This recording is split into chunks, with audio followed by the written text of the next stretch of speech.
So hello students, how are you all? जय all of you. बच्चों, आप सभी का स्वागत है। आज मैं आपके साथ क्लास 9th एडवांस मैथमेटिक्स में जो ट्रिगोनोमेट्री हमारा चैप्टर है उसको कवर कर रहे हैं। आपकी जानकारी के लिए बता दूं, मैं आपको मैथमेटिक्स, फिजिक्स, केमिस्ट्री, बायोलॉजी, अपने जो और बाकी सब्जेक्ट्स हैं, हिंदी, इंग्लिश, संस्कृत, सबको ही हम लेकर के चल रहे हैं और सब में हम कोशिश कर रहे हैं कि हम बेहतरीन तरीके से अपना प्रदर्शन करें। ठीक है, तो मैं अभी बताऊंगा नहीं कि क्या क्या कर लिया। ऑलरेडी साइंस हमारी ऑलमोस्ट कवर हो चुकी है। लास्ट के एक दो चैप्टर्स बचे हुए एक्सप्लोरेशन के, बाकी सारा सब कुछ कवर हो चुका है टिल डेट। अभी कुछ बच्चों का स्कूल भी नहीं खुला, जुलाई भी नहीं आया, ठीक है ना। लेकिन हमने सारे फिजिक्स के, केमिस्ट्री के, बायोलॉजी के अच्छे अच्छे चैप्टर्स ऑलमोस्ट सारे कर दिए हैं। 10 चैप्टर तक करीब करीब कर लिए, बस सब छोटे से हमारे एक दो चैप्टर बचे हुए हैं। ठीक है, दूसरी बात, मैथमेटिक्स में बच्चों 6th चैप्टर टिल डेट चल रहा है, जो कि आपका measuring space, perimeter and area वाला चैप्टर है। वो भी ऑलमोस्ट कवर होने की, खत्म होने की कगार पे है। मैथमेटिक्स में, एडवांस मैथमेटिक्स में सेट्स चैप्टर मैंने आपको करा दिया है। दूसरा चैप्टर लॉगरिथम मैंने आपको करा दिया। तीसरा मैं भी ट्रिगोनोमेट्री करा रहा हूं, और इसके बाद फिर मैं आपको थोड़ा सा अर्थमेटिक प्रोग्रेशन, ज्योमेट्रिक प्रोग्रेशंस वगैरह जो चीजें आपके उसमें हैं सिलेबस में, वो करवाते हुए चलूंगा। ऑल्दो बुक कोई एज सच आ नहीं रखी है, बट एक कॉन्सेप्ट्स होते हैं, कॉन्सेप्ट्स बदलते नहीं है, यही रहते हैं। अगर मैं आपको बताऊं ट्रिगोनोमेट्री का क्या रोल है, पहले बातें सुन लो, क्योंकि जरूरी होती है। ये ओरिएंटेशन चल रहा है अभी आपका कि कैसे पढ़ना है, क्या पढ़ना है। ट्रिगोनोमेट्री की बात करो तो आमतौर पर बच्चा क्लास 10th में पढ़ता था सीबीएसई का, इसको आईसीएसई में थोड़ा जल्दी शुरू भी हो जाता था। बहुत पहले यूपी बोर्ड, और जब बहुत पहले बोर्ड हुआ करते थे 90s के दौर में, उस समय बच्चे 8वीं 9वीं में पढ़ लेते थे ट्रिगोनोमेट्री। लेकिन अब आपको फिर से मौका मिला है 9th क्लास में ट्रिगोनोमेट्री पढ़ने का, जो कि बच्चे आमतौर पे 10th में स्टार्ट करते हैं। फिर 11th में दोबारा ट्रिग्नोमेट्री आती है, ट्रिग्नोमेट्रिक फंक्शन नाम से। फिर 12th में दोबारा आती है इनवर्स ट्रिग्नोमेट्री के नाम से। और उसके बाद हाइपरबॉलिक ट्रिग्नोमेट्री आती है हायर एजुकेशन में, जब आप इंजीनियरिंग मैथमेटिक्स या ग्रेजुएशन वगैरह कर रहे होते हो, बीएससी वगैरह कर रहे हो तो मैथमेटिक्स से, ठीक है।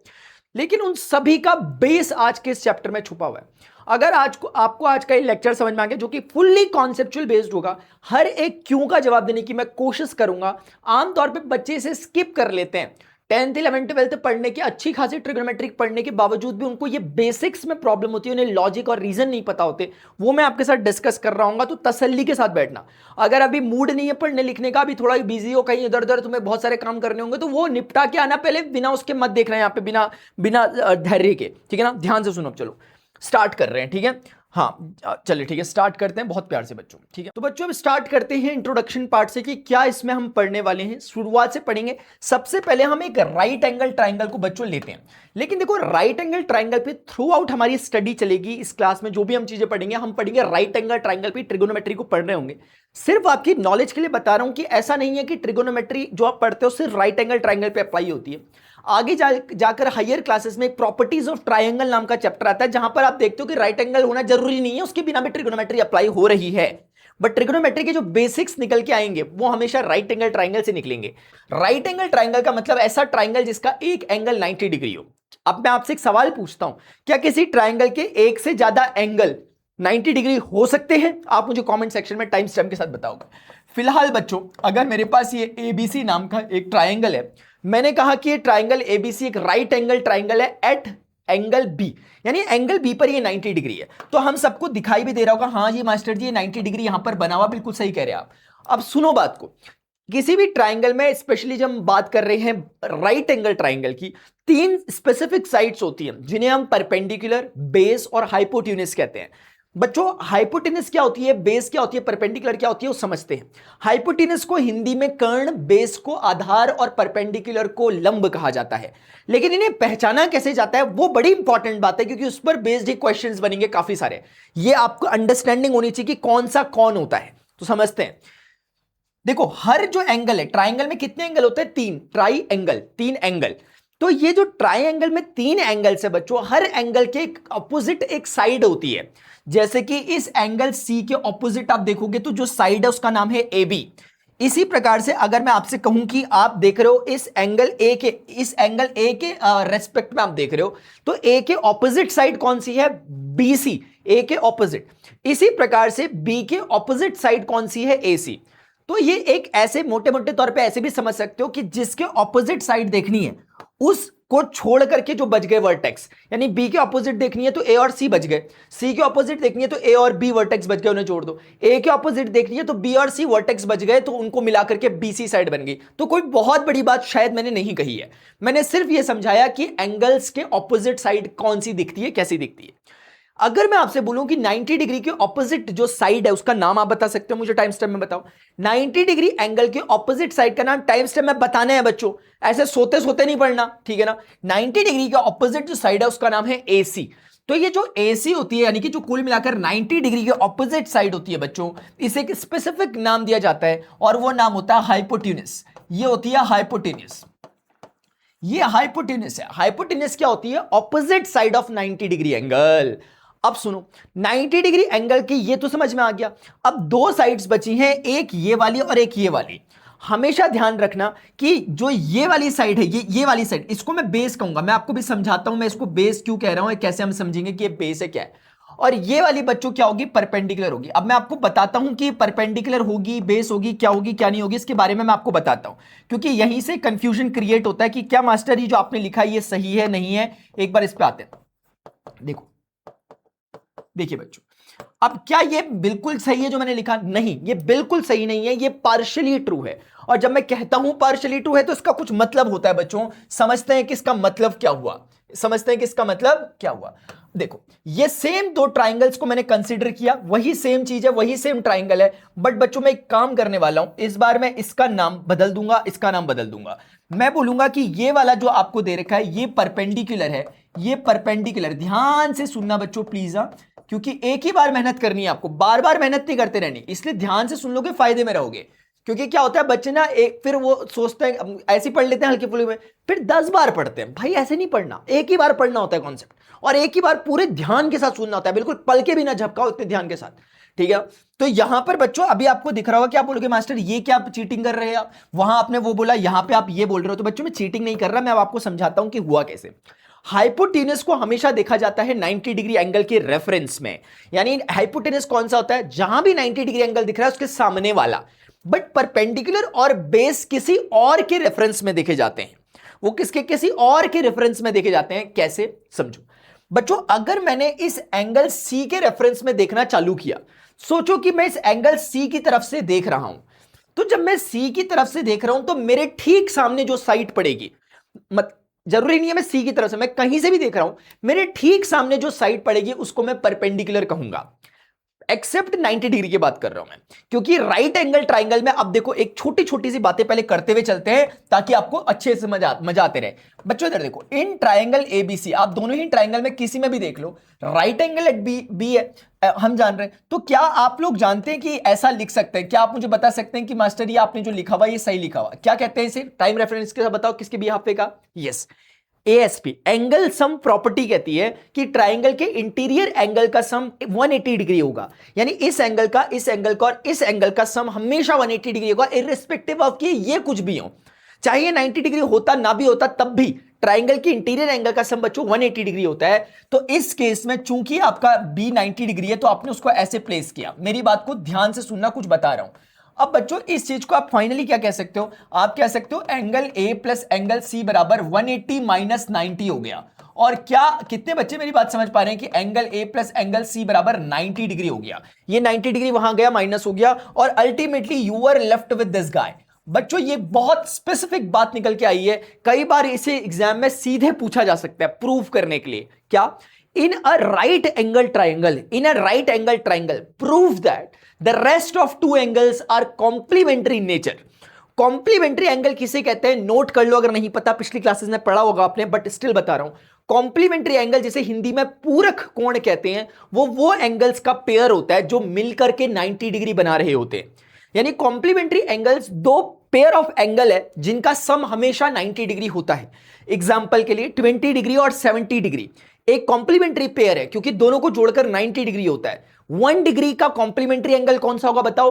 89 डिग्री। बहुत इंपॉर्टेंट बात बोल रहा हूं, बहुत इंपॉर्टेंट, ध्यान से सुनना। मैं सारी बातें खोल के जाऊंगा आज के दिन, सारे धागे खोलूंगा ट्रिग्नोमेट्री के, इसलिए एक एक बात को बहुत ज्यादा ध्यान से सुनना। मैं कोई भी बात ऊपर नीचे नहीं कर रहा, जितना बोलना है उतना ही बोल रहा हूं, क्योंकि काम आएगा भी आगे। कॉम्प्लीमेंट्री एंगल्स में मैं अगर आपको बोलता हूं, मुझे बताओ 3 डिग्री का कॉम्प्लीमेंट्री पेयर क्या होगा? मैं बताओ, टाइम स्टैम्प बताओ, मैं नहीं खेल आगे। 3 डिग्री का टाइम स्टैम्प करके बताओ, टाइम स्टैम्प लिख करके बताओ 3 डिग्री का कॉम्प्लीमेंट्री पेयर कौन सा है? अगर आप लोगों ने 87 डिग्री बोला, वेल एंड गुड, और नहीं बोला तो डिलीट और एडिट मत करियो, ठीक है ना। समझ में आ गया? तो यहां से अगर आप समझ पाओगे कि अगर आप जनरल, पहले मैथमेटिक्स देखो, मैथमेटिक्स कहता है कि मास्टर जी, हमने कहा हाँ जी, मैथमेटिक्स कह रहा है कि जब आपने इसे ऑब्जर्व करना चालू किया ट्राइंगल एबीसी को, तो आपको यह मिला कि भाई एबीसी 180 होता है। जैसे ही आपने एक राइट एंगल डाला तो आपको यह समझ में आया कि जो rest of the two angles हैं, जो बचे हुए दो एंगल्स हैं, इस केस में वो दो एंगल्स जो बचे हुए हैं 90 डिग्री के अलावा, उनका नाम क्या है? ए और सी। वो कॉम्प्लीमेंट्री नेचर निकल के आया, अपने आप प्रूव हो गया। ये कैसे हो गए बच्चों? ये वाले कॉम्प्लीमेंट्री एंगल्स के एग्जांपल हो गए, कॉम्प्लीमेंट्री एग्जांपल एंगल्स के एग्जांपल हो गए। यानी कि कहने का मतलब ये हुआ कि राइट एंगल ट्राइंगल में जो rest of the two acute angles होते हैं, एक्यूट एंगल्स क्यों कह रहा हूं? क्योंकि ये अगर 90 डिग्री हो गया, अब इन दोनों का योग 90 है, तो अब ऐसा तो नहीं, मतलब इसका मतलब पक्का दोनों के दोनों 90 से कम ही होंगे, क्योंकि एक केस हो सकता है कि एक 90 हो जाए, दूसरा 0 हो जाए, लेकिन फिर वो ट्राइंगल नहीं कहलाएगा। तो इन दोनों को 90 से कम ही होना पड़ेगा, तब जाकर ही उनका योग 90 डिग्री आ पाएगा, उनका जोड़। तो इसलिए दोनों क्या होते हैं? एक्यूट एंगल्स होते हैं। और वो एक्यूट एंगल्स का नेचर समझ में आ गया कि they are complementary in nature. मतलब ये कि अगर ये 30 डिग्री है तो आप बिना सोचे समझे सीधे बोलना ये 60 डिग्री होगा, क्योंकि ये राइट एंगल है, तो ये और ये आपस में कॉम्प्लीमेंट्री होंगे ही होंगे। अभी काम करूंगा इस बात का, इसका एप्लीकेशन लूंगा अभी बहुत कुछ को लग रहा होगा कि ये बात को इतना मास्टर क्यों बोल रहे हैं, क्योंकि ये यूज करूंगा मैं भी आगे बार बार, इसलिए आपके दिमाग में फिट कर रहा हूं इस बात को कि ये आपस में कॉमन। ये अगर 20 डिग्री है, मुझे बताओ सी की वैल्यू कितनी होगी? अगर एंगल ए 20 डिग्री है तो एंगल सी कितना होगा? अगर एंगल ए 20 डिग्री है तो एंगल सी कितना होगा? बता दिया। ये था मैथमेटिक्स। क्या हम बिना मैथमेटिक्स के ही बता सकते हैं? हाँ, क्योंकि आप सोचो कि अगर ये 90 हो गया तो टोटल होता है 180 एंगल का सम। अगर ये 90 डिग्री हो गया बच्चों, तो ए और सी की जिम्मेदारी हो जाएगी कि हम दोनों को मिलकर 90 करना है। हाँ, क्योंकि 90 90 180 तभी हो पाएगा। तो ए कितना होगा, सी कितना होगा, उस पर मैं कमेंट नहीं पास करूंगा, बट इतना कह सकता हूं कि अगर ये 90 हो गया, ए और सी को अपना जोड़ 90 करना होगा, सो दैट कि 90 90 180 हो जाए। आप मेरी बात समझ रहे होंगे, समझे? ये बातें एक क्लियर हो गया, एक चीज हमारी क्लियर हो गई। अब शांति से आगे बढ़ते हैं। तो अभी के लिए आपको समझ में आया कि जिस भी एंगल की तरफ से आप देख रहे हो, जिस भी एक्यूट एंगल की तरफ से आप देख रहे हो, अब मैं वर्ड यूज करूंगा, राइट एंगल ट्राइंगल में जिस भी एक्यूट एंगल की तरफ से आप देख रहे हो। अब सवाल है आपसे, किसी राइट एंगल ट्राइंगल में कितने एक्यूट एंगल्स होते हैं? बताओ टाइम स्टैम्प के साथ। किसी राइट एंगल ट्राइंगल में कितने एक्यूट एंगल्स होते हैं? 2। और वो एक्यूट एंगल्स आपस में कैसे होते हैं? कॉम्प्लीमेंट्री। क्लियर है? फिलहाल ये जो एंगल है, ये या फिर ये सी या ए के रेस्पेक्ट में मैं बात करूंगा, किसी भी एक्यूट एंगल के सामने वाली जो साइड होती है वो हमेशा परपेंडिकुलर होती है। इस केस में एंगल सी के सामने वाली साइड कौन सी है मेरे भाई? ये है। तो एंगल सी के सामने वाली साइड का नाम क्या होगा? परपेंडिकुलर। तो परपेंडिकुलर जैसी चीज जो होती है वो देखी जाती है कि आप किसके रेफरेंस में देख रहे हो। तो ऑटोमेटिकली हाइपोटेनस तो क्लियर था, परपेंडिकुलर पता चल गया। तो एंगल सी के सामने वाली साइड क्या होती है? परपेंडिकुलर। और उससे जुड़ी हुई, जिसे एडजेसेंट साइड भी कभी कभी कहते हैं, या जो बच गई तीसरी साइड है, वो ऑटोमेटिकली बेस हो जाएगी। अब इसी चीज को यहां समझो। इस बार एंगल सी के रेफरेंस में नहीं देख रहा मैं, इस बार मैं दूसरा बचा हुआ एक्यूट एंगल जो कि एंगल ए है, उसके रेफरेंस में देखना चाहता हूं। अभी मैंने आपको बताया कि जो भी एक्यूट एंगल के सामने वाली साइड होती है उसका नाम क्या होता है बच्चों? परपेंडिकुलर। तो आप खुद देखें, इस बार एंगल सी ए के सामने वाली साइड कौन सी है? ये। तो ये परपेंडिकुलर कहलानी चाहिए। हाइपोटेनस पहले ही तय हो चुका था कि 90 डिग्री के सामने वाला होता है, जो बचा तीसरा है वो ऑटोमेटिकली बेस हो गया। तो अब क्या समझ में आया पूरी कहानी में? पूरी कहानी में यह समझ में आया कि अपने हिसाब से उल्टा पुल्टा मत करना। सिंपल सा रूल याद रखोगे, ध्यान रखोगे, वो ये कि भाई जो भी एक्यूट एंगल के रिस्पेक्ट में आप मेजरमेंट कर रहे हो, उसके ठीक सामने वाला क्या होता है? परपेंडिकुलर। इसके ठीक सामने वाला परपेंडिकुलर। तो इसीलिए कभी आपसे ऐसा नहीं बोलोगे कि परपेंडिकुलर यही होता है हमेशा। किसके रिस्पेक्ट में देख रहे हो वो मैटर करता है। सी के रिस्पेक्ट में यकीनन परपेंडिकुलर ए भी है, बट अगर ए के रिस्पेक्ट में देखोगे तो बी सी परपेंडिकुलर हो जाएगा। क्या मेरी बात क्लियर है? क्लियर। तो अब सारे बच्चों को क्लियर हो चुका है कि परपेंडिकुलर क्या है, बेस क्या है और हाइपोट्यूनस क्या है, बहुत क्लियरली समझ में आ गया है। अब हम आगे बढ़ने के शायद लायक हो चुके हैं। अब हम आगे बढ़ते हैं बच्चों नेक्स्ट टॉपिक की तरफ कि क्या होगा, क्योंकि हमने बेसिक्स वाली बातें और कुछ इधर उधर की बातें भी सीख ली है। अब हम बढ़ते हैं आगे की तरफ।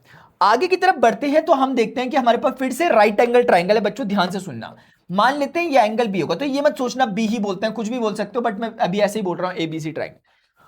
अब बच्चों इस राइट एंगल ट्राइंगल में ना हमारे पास कुछ चीजें आएंगी, ज्या, कोज्या, मतलब साइन, कोसाइन, टेंजेंट, ये कुछ चीजें होती हैं, इन्हें हम ट्रिगोनोमेट्रिक रेशियोज कहते हैं। इसको इंट्रोड्यूस करें उससे पहले समझते हैं कि ये है क्या चीज।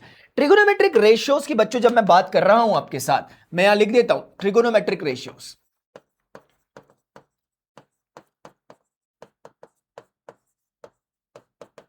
ये क्या हो गया यार? ट्रिगोनोमेट्रिक रेशियोज है बच्चों। ट्रिगोनोमेट्रिक रेशियो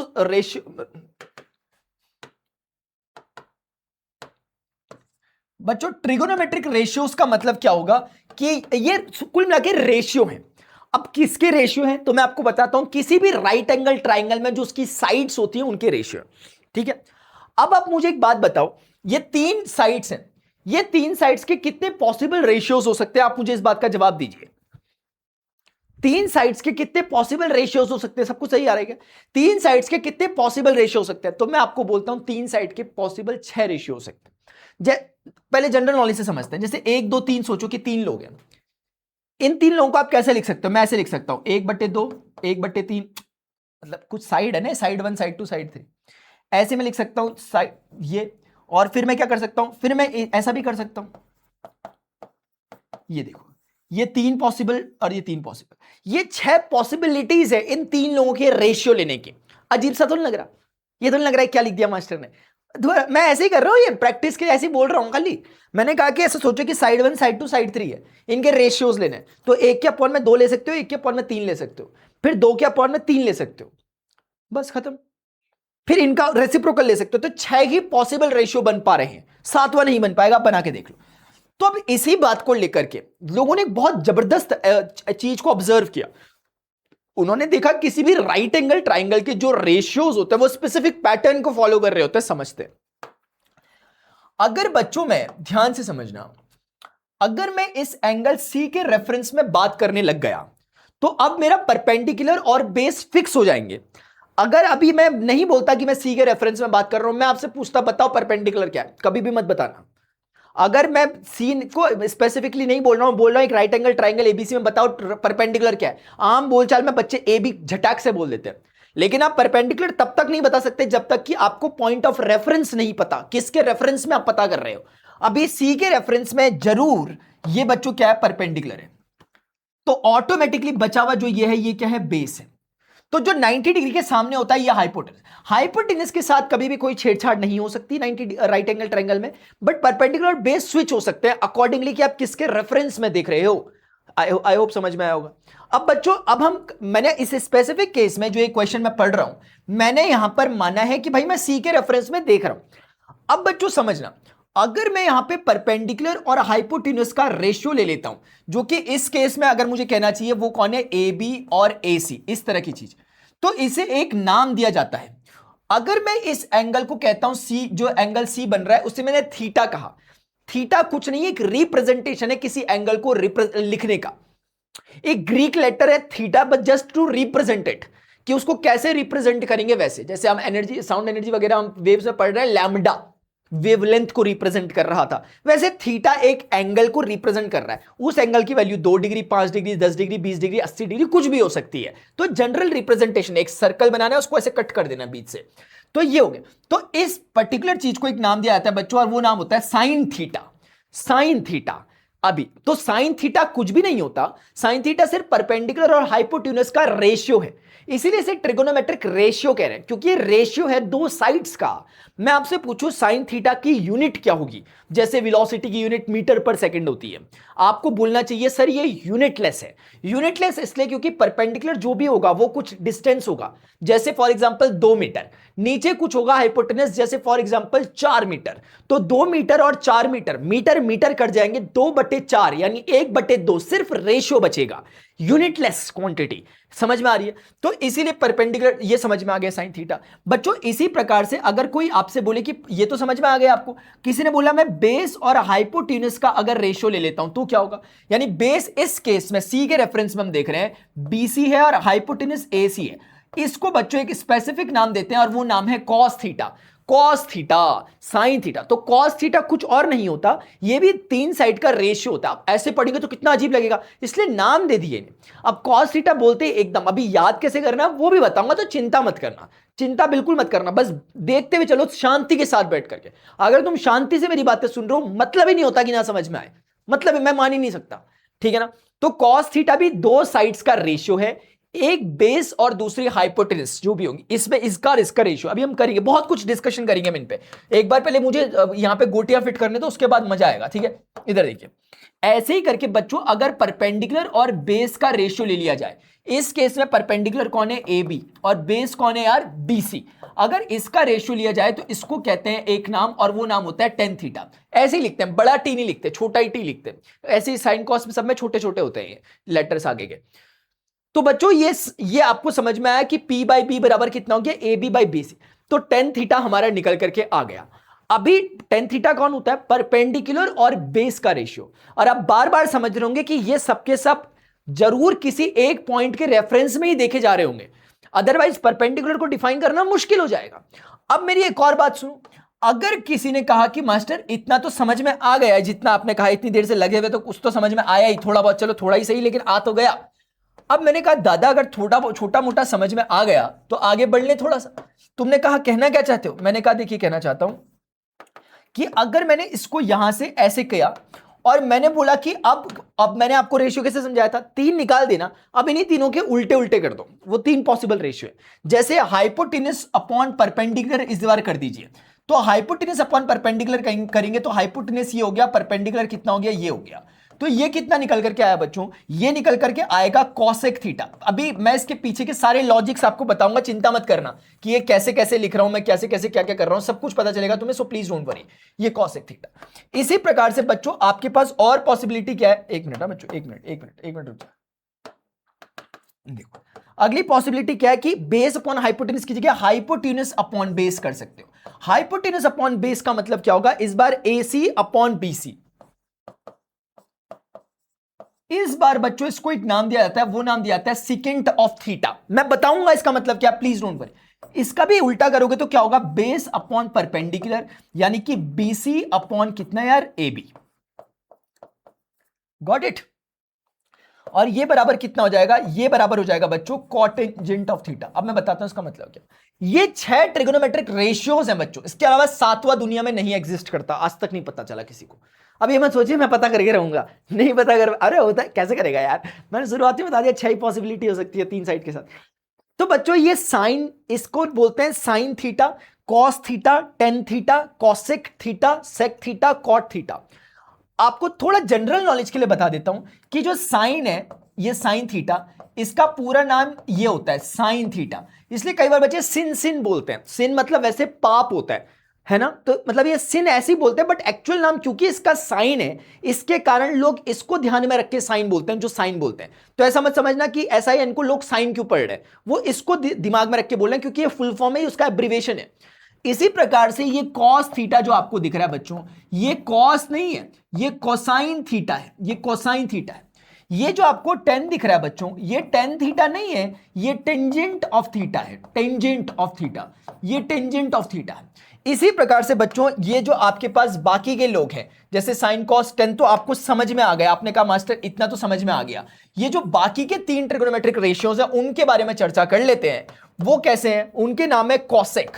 तो बच्चों कॉसेक आपको लगता है बेचारा कॉसेक है, लेकिन ये कॉसेक नहीं है, ये कॉसिकेंट ऑफ थीटा है, ठीक है ना। हाँ ये क्या है, कॉसिकेंट ऑफ थीटा, नो हो गया, ठीक है। इसी प्रकार से बच्चों सेक है, जो सेक थीटा है, इसका नाम सेक नहीं है बल्कि ये सीकेंट ऑफ थीटा है, ये सीकेंट ऑफ थीटा है।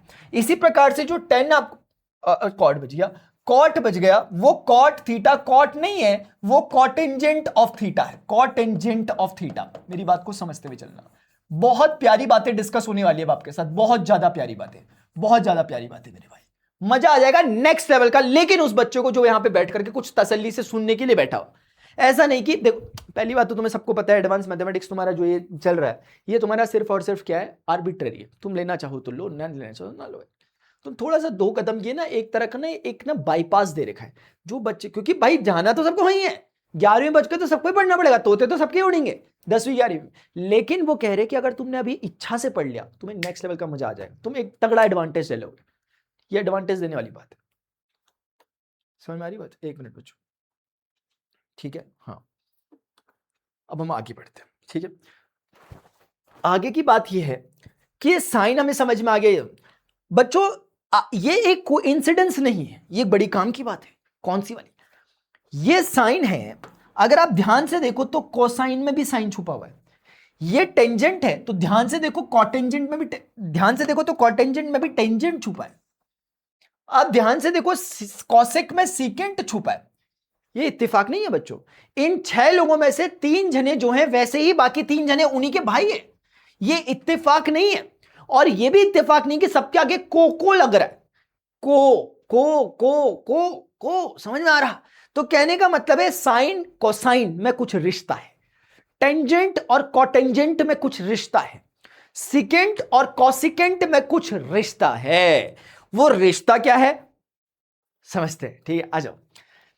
तो अगर मैं आपसे कहूं कि आपको क्या दिख रहा है, सीकेंट और कॉसिकेंट में कोई खास रिश्ता दिख रहा है, आप बोलोगे कुछ नहीं दिख रहा यार।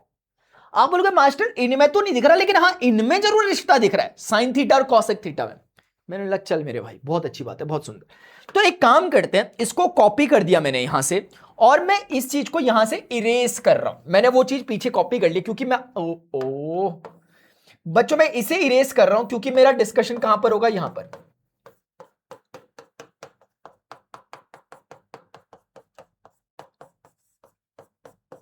एक सेकेंड ना,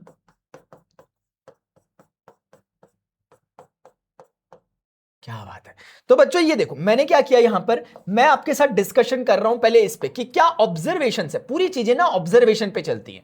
हमें वैसे करने जैसे इन लोगों ने कभी सोचा होगा, ऐसा नहीं कि जस्ट फॉलो करने, हमें भी उसी टाइम इरा में जाकर के ऑब्जर्व करके समझने की कोशिश करनी है कि कहना क्या चाह रहे थे। यार उस समय तुम्हें याद है मैंने इसका कलर ग्रीन किया था, मुझे सपना आ रहा क्या, डेजाबू डेजाबू किया था मैंने यार, पता नहीं क्यों वैसा हो गया। कौन है भाई वहां से बैठ करके काला जादू कर रहा, इधर देख चल। यहां देखो एक ऑब्जर्वेशन जो तगड़ा वाला ऑब्जर्वेशन है वो समझ में आना चाहिए सबको कि साइन थीटा और कॉसेक थीटा में ये रिश्ता है। क्या मेरे भाई को किसी को बात समझ में आ रही है? इसका उल्टा मतलब ये दोनों बातें एक ही हैं, वैसे मुझे लिखने की जरूरत नहीं है बट आप समझ गए कि बातें एक ही हैं। ये कॉसेक थीटा को ऊपर भी साइन थीटा, ये कहां से कह रहा हूं मैं, रट के नहीं, ऑब्जर्वेशन से। देखो अब जैसे आप कह सकते हो कि सर इसको यही क्यों कहा, भाई कुछ तो कहना था कह दिया, तो वहां तक का काम तो हम कुछ तो करना था कर दिया ना। रेशियोज 6 पॉसिबल रेशियोज थे, 7वां होता नहीं, उन 6 को कुछ नाम देने थे, दे दिया। अब उसमें भी नाम देते समय उनको एक बात और ऑब्जर्वेशन में आ रही है कि इन दोनों में कुछ तो रिश्ता है भाई। इन दोनों में फर्क इतना है कि दोनों एक दूसरे के रेसिप्रोकल हो गए। सिमिलरली इसमें और इसमें भी यही फर्क है, ये b/h था ये h/b है, ये p/b था ये b/p है। यानी कि कॉस और सेक में भी वही रिश्ता है कि कहने का मतलब है कि कॉस थीटा कुछ और नहीं बल्कि 1/sec थीटा है। और सिमिलरली इसका वही मतलब हुआ कि sec थीटा बराबर उस हिसाब से 1/cos थीटा हो गया। बच्चों इसी प्रकार से जो tan थीटा है वो cot थीटा का रेसिप्रोकल है, और इसी प्रकार से cot थीटा tan थीटा का रेसिप्रोकल बन रहा है। क्योंकि अलग बात नहीं है, ये मत सोचना कि 6 चीजें मैंने आपको बताई, मैंने मात्र 3 चीजें बताई और पैरेलली बता दिया कि ये भी वही बात। तो कितने बच्चों को ये वाली बात समझ में आ गई है? मुझे जल्दी से दिल बना हुआ चाहिए वहां पर कमेंट सेक्शन में, मुझे दिल बनाना चाहिए टाइम स्टैम्प के साथ, मास्टर यहां तक की बात क्रिस्टल क्लियर समझ में आ रही। क्योंकि अगर तुमने अभी नहीं बनाया ना दिल, आगे अगर तुम आगे तोते उड़ जाएंगे, और उसी बच्चे को जोड़ेंगे जिसने तोता नहीं बनाया होगा, मतलब जिसने दिल नहीं बनाया होगा। समझ में आ रही है बात? तो सारे बच्चों को समझते हुए चलना है। मुझे यहीं से पता चलता है तुम्हें कितना समझ में आ रहा है, क्या मुझे बोलना चाहिए था, क्या मुझे नहीं बोलना चाहिए था, क्या मुझे इस तरीके से बोलना चाहिए था कि तुम्हें समझ में आए। ये चीजें मुझे समझ में आती है, तो मुझे भी अपनी टीचिंग के दौरान इनपुट्स लेने होते हैं फटाफट से, ठीक है ना। तो इसीलिए मैं तुमसे बोल रहा होता हूं, अगर समझ में आया तो हार्ट स्पैम करना है। तो इससे एक ऑब्जर्वेशन निकला और हमें कहीं ना कहीं कुछ फॉर्मूला ही एक तरह से मिल गए कि साइन थीटा बराबर 1/cosec थीटा, cos थीटा बराबर 1/sec थीटा, और tan थीटा बराबर 1/cot थीटा। लेकिन हम जैसे जैसे आगे बढ़ते हुए चलेंगे ये चीजें और ज्यादा स्मूथ और क्लियर होती चली जाएंगी, इसका ब्लरीनेस और क्लियर होता रहेगा। आपको याद करने का ज्यादा लोड नहीं आएगा, यहां पर बस समझते हुए चलो पैटर्न्स जो मैं बना रहा हूं, याद करने का लोड नहीं आएगा, मैं गारंटी दे रहा हूं, क्योंकि ये बातें और दूसरे तरीके से भी समझने वाले हैं। Got it? एक ऑब्जर्वेशन ये था बच्चों, ये ऑब्जर्वेशन के साथ साथ ना हमारे पास ऑब्जर्वेशन नंबर 2 भी है। ऑब्जर्वेशन नंबर 2 जो कहता है वो बहुत प्यारी बात कहता है, उसे ध्यान से सुनना। जैसे मैंने आपके साथ यहां पर डिस्कशन किया, इसका कोई एज सच कोई नाम तो नहीं है बट मैं दे रहा हूं रेसिप्रोकल रूल, RR। ये कोई ऐसा बुक में ऐसा लिखा हुआ नहीं मिलेगा आपको कि रेसिप्रोकल रूल टाइप की कुछ चीज हो रही है, बट मैंने इसे रेसिप्रोकल रूल, जब मैं रेसिप्रोकल रूल कहूंगा आप समझ जाओगे रेसिप्रोकल वाला रिश्ता कह रहे हो कि साइन थीटा का कॉसेक थीटा रेसिप्रोकल। अच्छा एक बात और सुनो, जैसे ना साइन थीटा कोई एंगल है, यहां पे लिखा 30 डिग्री और लिखा साइन और लिखा 30 डिग्री। बच्चों 30 डिग्री अपने आप में कुछ बताता है, बट ये साइन अकेले में कुछ नहीं बताता, इसका कोई भी सेंस नहीं है। इसे ऑपरेटर कहते हैं। जब ये किसी के ऊपर लगता है, ऑपरेंड के ऊपर, तब ये अपना एक स्पेसिफिक मतलब रखता है। अब साइन 30 का मतलब 1/2 होता है, अभी क्या होता है हम समझेंगे, लेकिन साइन 30 का मतलब 1/2 होता है, ये एक अलग ही मतलब है। 30 डिग्री कुछ अलग ही चीज थी, साइन 30 डिग्री कुछ अलग ही चीज है, और साइन अकेले में कुछ है ही नहीं। Operator without its operand is nothing, कुछ भी नहीं है, कुछ भी नहीं होता। जैसे ये मल्टीप्लीकेशन का सिंबल है हम बोलते हैं, लेकिन इसे अकेला रख दो कुछ नहीं है, जब तक कि इसके साथ ये ना रखो 2 3। अब समझ में आता है सेंस। सिर्फ अकेले प्लस का, सिर्फ अकेले माइनस का, जब वो स्टैंड अकेले करते हैं कोई मतलब नहीं होता। तो आपको थोड़ी सी बात समझ में आ गई कि ये कहना साइन कॉस अच्छा नहीं लगता। अगर मैं कहूं साइन बराबर 1/cos है, बड़ा ही नॉन सेंसिबल लगेगा सुनने में। ऑल दो कोई बोलेंगे अरे एक ही तो बात है साइन बराबर, नहीं, थीटा लगाना कंपल्सन है, ठीक है ना। हाँ। रेसिप्रोकल रूल के बाद बच्चों अब एक रूल मैं आपके साथ डिस्कस कर रहा हूं, बहुत ज्यादा इंपॉर्टेंट रूल है, पूरी मैथमेटिक्स की है ट्रिगोनोमेट्रीज पे जो मैं लिख रहा हूं।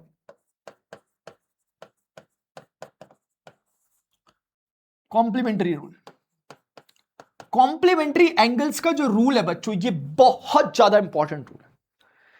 ये रूल कुछ कह रहा है, ध्यान से सुनना, ये कहना क्या चाह रहा है, ये कहना चाह रहा है कि साइन ऑफ 90 माइनस थीटा, बड़ा ध्यान से सुनना इस बात को,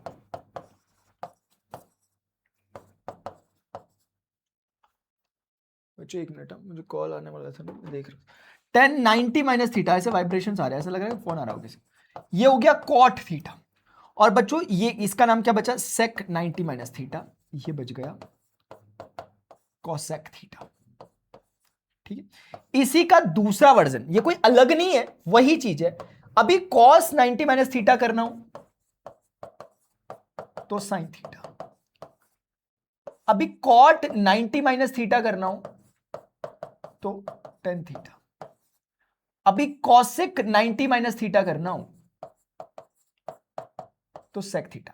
देखो बच्चों क्या होता है ना, जो बच्चे बेचारे ढंग से नहीं पढ़ते, अब देखो मैं उन्हें, अब गलती तो उन्हीं की है, अब भले कुछ भी कहो, मैं बताता हूं ढंग की क्या मतलब होता है। वो ना अननेसेसरी शॉर्टकट ढूंढ रहे होते हैं, और उन्हें मिल भी जाते हैं कई बार, उन्हें लोग बता भी देते हैं, और वो शॉर्टकट का इससे कोई लेना देना। हमें पढ़ाई जो करनी है, जो लॉजिक भी ढूंढना है, वो लॉजिक जितने ज्यादा एग्जाम्पल कम स्टैंडर्ड रहे उतना अच्छा रहेगा। ये नहीं कि ये चाचा था, ये ताऊ था, ये ऐसे करके रिलेशन बना रहे हो, भाई उसका कोई लेने देने, चाचा ताऊ नहीं चल रहा है यहां पे। तुम जितना हो सके स्पेसिफिक अपने जो एग्जांपल्स है उन्हें इसी के अराउंड रखो। मैं क्यों कहना चाह रहा हूं बताता हूं, क्योंकि बच्चों को बोलते हैं भाई ट्रिग्नोमेट्री की वैल्यू याद नहीं हो रही, बच्चों का बड़ा सर ट्रिग्नोमेट्री की वैल्यू याद नहीं हो रही। भाई क्या कर रहा है ये मास्टर इतनी देर से खड़ा होकर, मैं अभी कितने मिनट हो गए तुम्हें पता होगा, अभी तक नहीं आया वैल्यू पे। और ऐसा नहीं है कि वैल्यू पे आ जाऊंगा और सीधे बोल दूंगा कि याद कर लेना, या फिर तुम्हें कोई ट्रिक बताऊंगा उंगलियों में करने वाली, नहीं, तुम्हें उसका रीजन बताने की कोशिश करूंगा ताकि तुम लोगों को याद ना करना पड़े। मैंने एक ही बार पढ़ा था ट्रिग्नोमेट्री, ये वाला 10th में, अपने 10th में, उसके बाद मैंने किताब उठाकर तक नहीं देखा है, सिर्फ क्वेश्चन प्रैक्टिस करें, क्योंकि ये चीजें ऐसी नहीं है कि नहीं रटना पड़े, बार बार याद करना पड़े। समझाता हूं मैं कहना क्या चाह रहा। देखो ये जो चीज है बच्चों, ये अपने आप में बहुत प्यारी चीज है, और इसके तो भाई साहब कहने ही क्या, ये दोनों एक ही चीज को रिप्रेजेंट कर रहे हैं। देखो अगर आप ऑब्जर्व करोगे तो याद करना पहले तो आसान है इसे, क्योंकि अभी मैंने आपको थोड़ी देर पहले बताया था कि कहां गया वो, मैंने आपको थोड़ी देर पहले बताया था कि ये कोसाइन टेंजेंट वैसा। अगर आप ध्यान से देखो, साइन कॉस का पूरा नाम क्या है, कोसाइन, कॉट का पूरा नाम क्या है, टेंजेंट, सॉरी कॉटेंजेंट, पीछे कौन आ रहा है, कॉसेक का पूरा नाम क्या है, कॉसिकेंट, यानी सीकेंट आ रहा है उसके पीछे। ऐसे यहां पे भी मतलब साइन है, कोसाइन है, टेंजेंट है, कॉटेंजेंट है, सीकेंट है, कॉसिकेंट है। ये को जो वर्ड यूज हो रहा है बच्चों, को जो यूज हो रहा है, वो को यूज हो रहा था इसके लिए, कॉम्प्लीमेंट्री के लिए। वो को कॉम्प्लीमेंट्री का एब्रीविएशन है। ये हमें बताने की कोशिश कर रहा है कि साइन थीटा और कॉस थीटा में कॉम्प्लीमेंट्री रिलेशन है। कॉम्प्लीमेंट्री रिलेशन का मतलब होता है कि दोनों एंगल्स का सम 90 डिग्री का भी पीछे बताया था। अब आपको दिख रहा होगा 90 माइनस थीटा, अगर आप ध्यान से देखो कॉस के साथ जो एंगल एसोसिएटेड है उसका नाम है 90 माइनस थीटा। क्या मैं गलत कह रहा हूं? नहीं। साइन के साथ जो एंगल एसोसिएटेड है उसका नाम कितना है? थीटा। मैं कहता हूं कि इन दोनों एंगल्स को जोड़ो, 90 माइनस थीटा में एक बार आप थीटा एंगल को जोड़ो। क्या आपका जवाब 90 आ रहा है? आ रहा है। इसका मतलब ये दोनों एंगल आपस में कॉम्प्लीमेंट्री एंगल्स हैं। इसका अर्थ ये भी हुआ कि अगर ये 20 डिग्री है तो ये 90 में से 20 यानी 70 डिग्री होगा। तो ये 70 डिग्री और 20 डिग्री मिलकर 90 डिग्री बन रहा है, कॉम्प्लीमेंट्री एंगल बन रहा है। अब इस पूरी कहानी का मोटा मोटा मतलब क्या है वो समझो। इस पूरी कहानी का बच्चों मोटा मोटा जो मतलब है वो सिर्फ ये है कि अगर साइन में मैंने 10 डिग्री लिखा है तो बिना सोचे समझे समझ जाना कि कॉस में कितना एंगल होना चाहिए। खुद सोचो, दिमाग लगाओ। अगर ये 10 है तो ये कॉस में 80 डिग्री होना ही होना चाहिए, होना ही होना चाहिए बिना किसी शक के। अगर ये 10 डिग्री है बच्चों, ये 80 डिग्री होना ही होना चाहिए। इसको मैं मैथमेटिकली भी प्रूफ करवा सकता हूं कि अगर यहां थीटा मैंने 10 रखा तो थीटा यहां भी 10 रखूं, फिर तो 90 में से 10 गया, 80 हो गया कॉस में।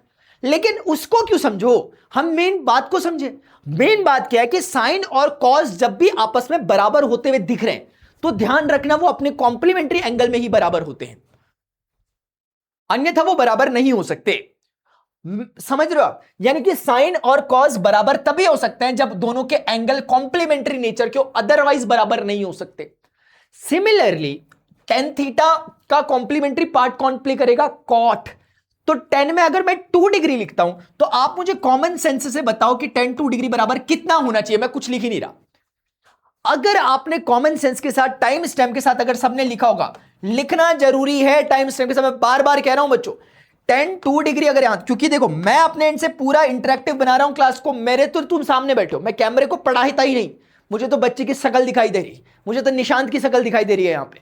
क्या मेरी बात समझ में आ रही है? तो इसीलिए यहां पर 10 2 डिग्री बच्चों जो लिखा हुआ है वो कितना? कॉट 88 डिग्री होगा, 100% श्योर। क्योंकि 10 का भाई कॉट ही होता है, 10 इक्वल कॉट के ही हो सकता है, लेकिन कब? हमेशा नहीं, अपने कॉम्प्लीमेंट्री एंगल्स। आई होप यार this is clear to everyone. ये बहुत ज्यादा धांसू बात है, बहुत धांसू बात। क्वेश्चंस को इस लेवल पे चूरमा बनाती है ना क्वेश्चन का ये वाली प्रॉपर्टी।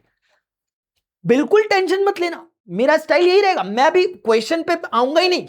अगर तुमने पूरी फुल क्लैरिटी के साथ यही समझ लेना, क्वेश्चन कुछ भी आ जाए। और ऐसा नहीं होता बच्चों, ट्रिग्नोमेट्री में ना क्वेश्चन करवाए जाते हैं, और वो उसमें तुम कभी सर्च कर लेना कितने क्वेश्चन करा रखे हैं, पता हजारों क्वेश्चन करा रखे हैं बच्चों को आज तक ना। तो मजा आता है उन्हें। अभी बहुत बेसिक, मतलब मैं ऐसा नहीं कहूँगा बेसिक लेवल, असल में यही होता है जो कुछ होता है। लेकिन हम एक बहुत अच्छे लेवल पर जाकर क्वेश्चन कर रहे होते हैं जहां दिमाग लग रहा होता है। लेकिन उसके लिए ना ये अंडरस्टैंडिंग चाहिए। सिर्फ फॉर्मूले याद करके आ गया उस बच्चे के साथ मैं खेल नहीं पाता वहां पे। भाई ये पढ़ के आ रखा, वो मजाक मस्ती में करते हुए चलता, बोलता है क्या मजाक मस्ती कर रहे हैं मास्टर, ऐसा। तो अभी हमने फिलहाल समझा कॉम्प्लीमेंट्री रूल, जो बहुत ईजी है, जो सिर्फ इतना कहना चाह रहा है कि भाई नाम पे ही चीजें रखी हुई है। साइन का भाई कोसाइन होगा, टेंजेंट का भाई कॉटेंजेंट होगा, सिकेंट का भाई कॉसिकेंट होगा। मैं क्वेश्चन पूछता हूं, सेक 37 डिग्री बराबर कॉसिक कितना होगा बताओ? देखता हूं टाइम स्टेप। अच्छा थोड़ा और समझते हैं, डाइव करते रहना है। तुम्हें जितना मैं आगे बढ़ता रहूंगा तुम्हें पीछे की क्लैरिटी बढ़ती चली जाएगी, ये बात ध्यान रखना। इसलिए जो लास्ट तक समझ पा रहा है, चीजों को टिक पा रहा है, वो तो नेक्स्ट लेवल पे खेल रहा है मेरे भाई। इधर देखो, चलो एक चीज को और समझते हैं।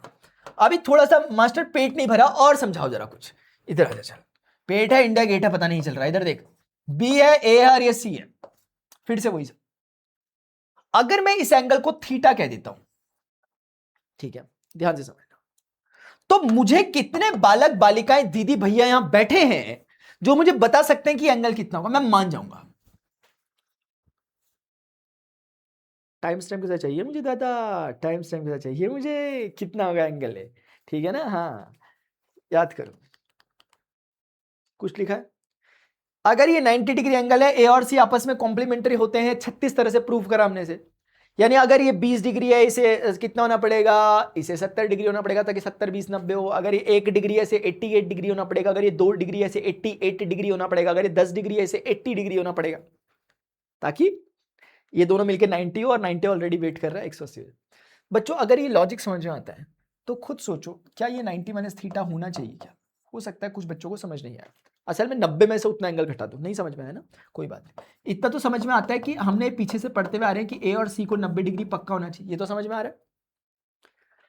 तो ए हमें नहीं पता, सी तो पता है ना यार अभी के लिए थीटा है, तो अब तो पता चल गया ना ए कितना हो गया, थीटा को माइनस कर दिया। अब समझ में आ रहा है 90 माइनस थीटा क्यों रखा, अब समझ में आ रहा है कि 90 माइनस थीटा क्यों रखा। हाँ, तो जो भी एंगल है उस 90 में से कम कर दो उतना एंगल। ये 10 डिग्री है, 90 में से कम कर दो 80 डिग्री, 90 में से कम कर दो 10 को 80 डिग्री। तो बच्चों अगर ये लॉजिक क्लियर है, खत्म हो गई बात। आ जाओ साइन सी के साथ खेल खेलते हैं। साइन सी निकालो कितना।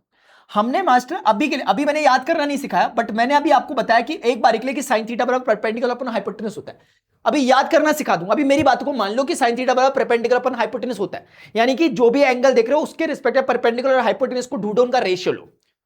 तो परपेंडिकुलर इसके रिस्पेक्ट में कौन है? क्या मैं गलत कहता हूं अगर मैं कहता हूं कि ए बी है और हाइपोटेनस में कहता हूं एसी है?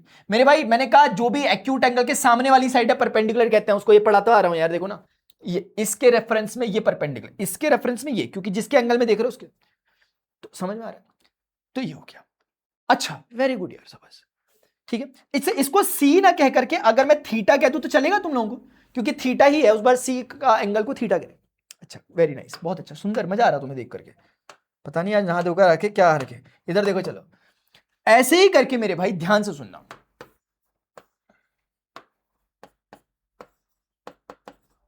ठीक है, मैं कहता हूं मेरे भाई मेरे लिए एक छोटा सा काम कर दो, छोटा सा काम कर दो, please please please please please please. आपने कहा क्या करूं? मैंने कहा मेरे लिए साइन ए निकाल दो।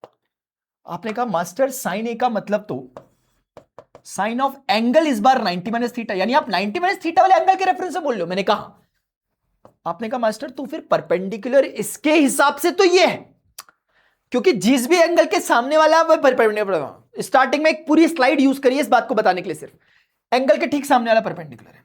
तो आपने कहा मास्टर परपेंडिकुलर अपॉन हाइपोटेनस होता है, बिल्कुल सही बात है, जो आपने ऊपर कहा था वही होता है, लेकिन क्या रिजल्ट सेम आएगा? नहीं, इस बार का परपेंडिकुलर इसके सामने वाला बीसी हो गया, और दादा इस बार का जो हाइपोटेनस है, हाइपोटेनस सेम रहा, हाइपोटेनस के साथ छेड़छाड़ नहीं होती है, हाइपोटेनस अभी भी ऐसी रहा, क्योंकि इसके सामने वाला परपेंडिकुलर ये बेस, और हाइपोटेनस हमेशा 90 के सामने वाला, हाइपोटेनस सदा अविचलित है, वो वैसा का वैसा ही रहेगा। हाइपोटेनस 90 डिग्री के साथ ही डिफाइन हो जाता है, समझ लो। क्या ये इक्वल है? अरे कहां इक्वल यार, चीटिंग कर रहे हैं मास्टर। इक्वल मैं सोच रहा था इक्वल आएंगे। अच्छा, एक बात तो क्लियर हो रही है, यहां भी परपेंडिकुलर अपॉन हाइपोटेनस का, यहां भी परपेंडिकुलर हाइपोटेनस का, लेकिन इसका मतलब ये नहीं कि दोनों आंसर एक हैं, दोनों आंसर बिल्कुल अलग हैं, क्योंकि उसके रेफरेंस से परपेंडिकुलर। यार ये मास्टर क्या हो गया, ये तो चीटिंग हो गई, ये तो कुछ इक्वल भी नहीं हो रही है, हो रहा यार, बात तो सही है यार। अच्छा, एक काम और कर लेते हैं, फिर लगे हाथ आ जाओ। मैं कहता हूं मेरे भाई मेरे लिए, मैं कहता हूं मेरे लिए प्लीज यार एक काम कर दो। तुमने कहा अब क्या करना है? मैंने कहा कॉस सी निकाल दो प्लीज। तुमने कहा कॉस सी मतलब क्या, कॉस थीटा? मैंने कहा हाँ भाई, डरा क्यों रहा? तुम बोल रहे हैं कुछ हो तो रहा नहीं है, आंसर तो आ नहीं रहे, चीजें तो बन नहीं रही, कुछ पता नहीं क्या करवा रहे। इधर देख, इसके रेफरेंस में कॉस निकालो, कंक्लूड करूंगा थोड़ी देर बाद। इसके रेफरेंस में कॉस, कॉस क्या होता है? Base upon hypotenuse. अच्छा, अभी टेंशन मत लो क्यों होता है, मैं बताऊंगा। अभी मैंने लिखा हुआ है तो मान लो कि मास्टर ने लिखा है तो भाई, अरे मास्टर का कुछ शब्द प्रमाण भी कुछ चीज होती है। बेस अपॉन हाइपोटेनस, इस बार बेस कौन है? थीटा के रेफरेंस में, प्लीज थीटा के रेफरेंस में सामने वाला परपेंडिकुलर था, वो हाइपोटेनस, तो बेस है बीसी। हाइपोटेनस के साथ कोई छेड़छाड़ नहीं। बच्चों यार अब ऑब्जर्व करो, किसी को देख के कुछ ऑब्जर्वेशन आ रहा है क्या? कुछ पैटर्न बनाओ, खुद बनाओ पैटर्न, तुम्हें खुद ही साइंटिस्ट बनना है, मैं नहीं कुछ बोल रहा।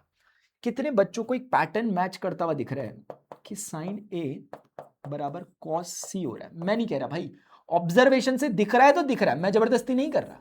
जो इसका जवाब आया वही इसका जवाब। मैं मुझे मत फंसा दियो, कोई मास्टर ने जबरदस्ती बोला हमें, ये मास्टर रटवा रहे हैं हमें, ऐसा मत बोल दियो मेरे भाई, मार्केट में बहुत इज्जत है। इधर देख चल, इसी चीज को क्या मैं ये भी कह सकता था?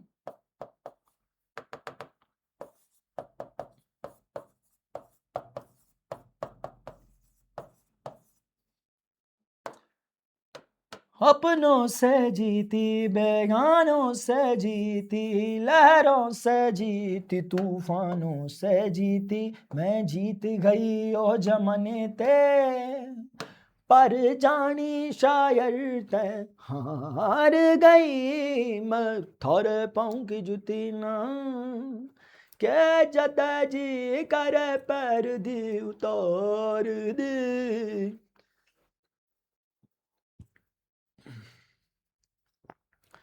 10th क्लास में बच्चे यही पढ़ रहे हैं, वो इतना भी नहीं पढ़ रहे, सेम चीज़ है, कोई ऊपर नीचे कुछ भी नहीं है, एग्जैक्टली सेम है। 10th वाले बच्चे 9th वाले बच्चे दोनों के लिए सेम चीज़ अप्लाई होगी जो बता रहा हूँ।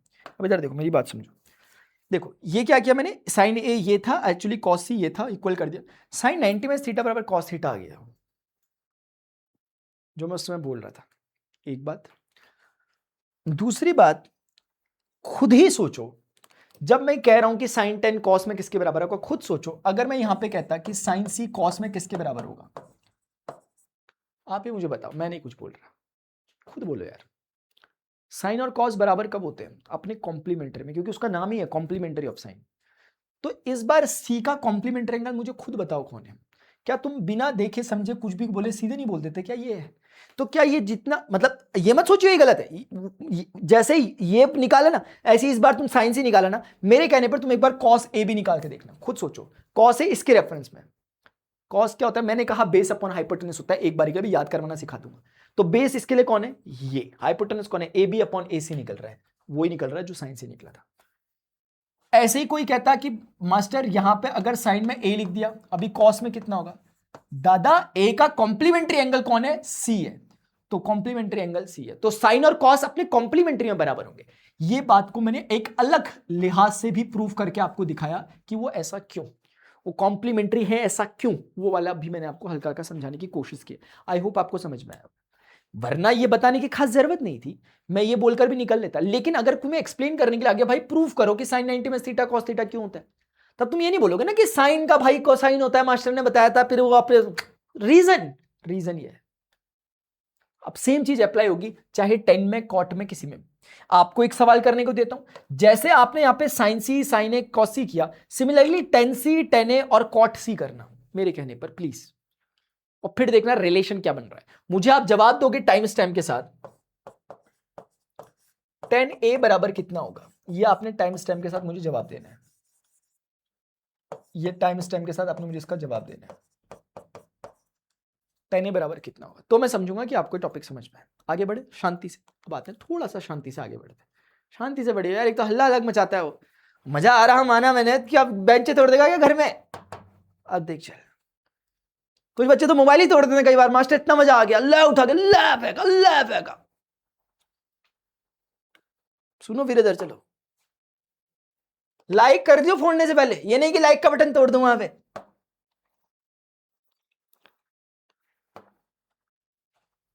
अब आते हैं कहीं किसी और उस पर,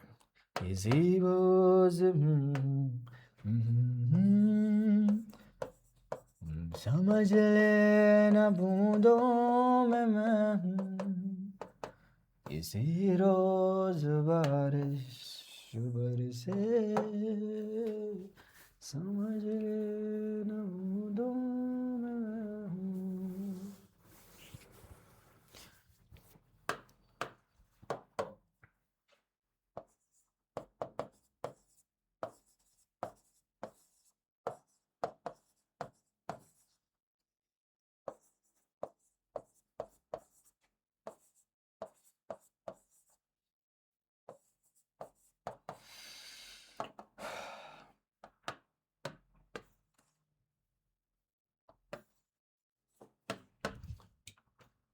एक मिनट है बच्चों, ये चीज आपको दिख रही है ना,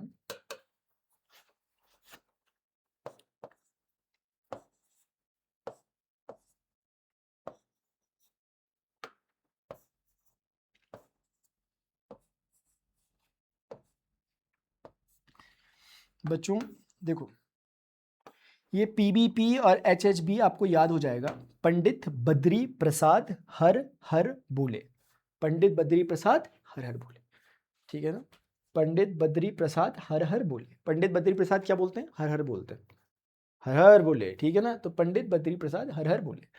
तो बच्चों आप समझो कि होता क्या है, आपको ये तो याद रहे गया पंडित बद्री प्रसाद, आपने पूरा काम खत्म कर दिया। यहाँ पे P रिप्रेजेंट कर रहा है परपेंडिकुलर को, B रिप्रेजेंट कर रहा है बेस को, H रिप्रेजेंट कर रहा है हाइपोटेनस को। और आप अगर मेरे स्टूडेंट है, शुरुआत से पढ़ते आ रहे हैं, आप ये भी जानते हैं कि परपेंडिकुलर और बेस रिलेटिव होता है, किस एंगल के बिहाफ पे आप देख रहे हो तो वो अकॉर्डिंगली बदलेगा कि किस एंगल के रेफरेंस में आप देख रहे हो, कौन से एक्यूट एंगल की। एक बात, दूसरी बात आपको सिर्फ जो ध्यान रखना है वो ये ध्यान रखना है, साइन कॉस 10 दैट्स इट, इसी ऑर्डर में।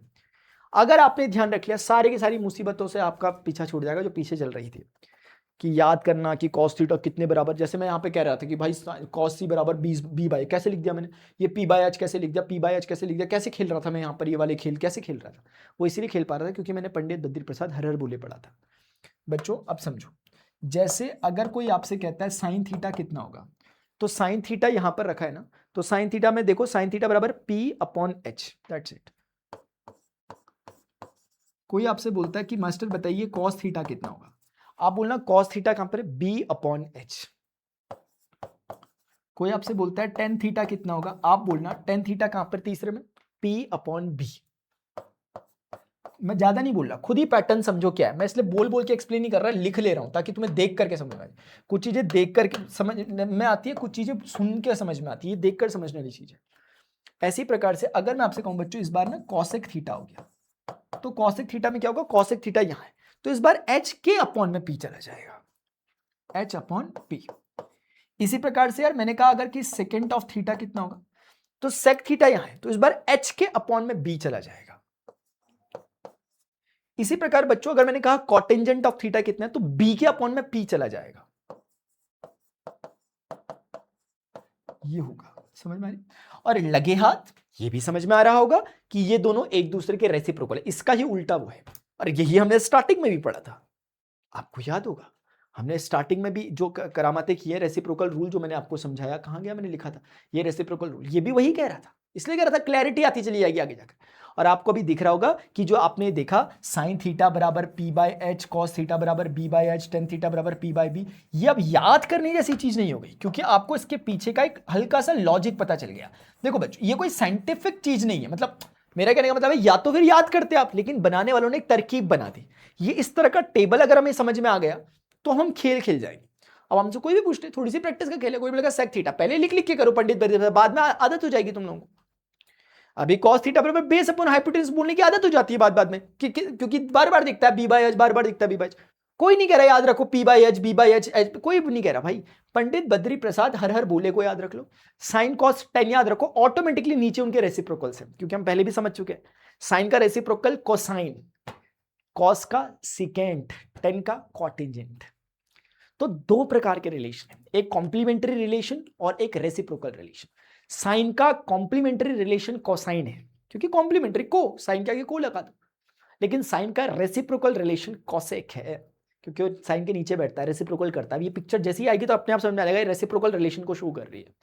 इसमें आप कॉम्प्लीमेंट्री रिलेशन को ढूंढ नहीं पाओगे, क्योंकि ये स्पेसिफिकली रेसिप्रोकल रिलेशन के बाबत है। टेन थीटा का रेसिप्रोकल रिलेशन कौन है, कॉट थीटा। टेन थीटा का कॉम्प्लीमेंट्री रिलेशन कौन है, कॉट ही थीटा, वहां दोनों एक जैसे। कॉस थीटा का कॉम्प्लीमेंट्री रिलेशन कौन है, कॉस का साइन, क्योंकि कोसाइन कॉस साइन से। लेकिन कॉस का रेसिप्रोकल रिलेशन कौन है, सेकेंट ऑफ थीटा। समझ में आ गया। बस दो ही रिलेशन थे, एक कॉम्प्लीमेंट्री रिलेशन था बच्चों हमारा कॉम्प्लीमेंट्री रूल, और एक मैंने आपको रेसिप्रोकल रूल। इतना समझ में आ गया, खेल 25 होगा वैल्यूज के साथ। अब नेक्स्ट मैंने ना आपके लिए ना पता है अपने हाथों से वैल्यू बनाई थी यार, लेकिन मैंने सेव करना भूल गया, तो थोड़ी देर मुझे कुछ काम हुआ, मैं गया सिस्टम ऑफ हुआ और वो हट गया, फिर मैंने कहा चलो इसी से काम चलाए तो यार, रेडीमेड सा जो लिखा हुआ है। अब बच्चों का ना बड़ा सर याद कैसे करे, सर वैल्यू याद नहीं हो रही। भाई वैल्यू याद करने के लिए खेल नहीं है, इस वैल्यू को अगर आप याद करके खेल खेल लो, आप समझ लो आपने अपने पैरों पे कुल्हाड़ी मार दी मेरे भाई। मैथ्स पढ़ते समय, ट्रिग्नोमेट्री पढ़ते समय कभी नहीं आएगी अगर याद करने वाला खेल खेलोगे। इस ट्रिग्नोमेट्री टेबल से रिवाइज कर रहे हैं जो कुछ हमने पढ़ा उस सब चीजों को, समझ। मैं कहूंगा कि साइन, जैसे अब ये sign A cos A ten ए कह रहा है, तो आप समझ रहे होंगे कि भाई ये ए के रेफरेंस में बात, कोई एक एंगल ए होगा एक्यूट एंगल, उसके रेफरेंस से बात करोगे तो ज्यादा समस्या वाली बात नहीं है।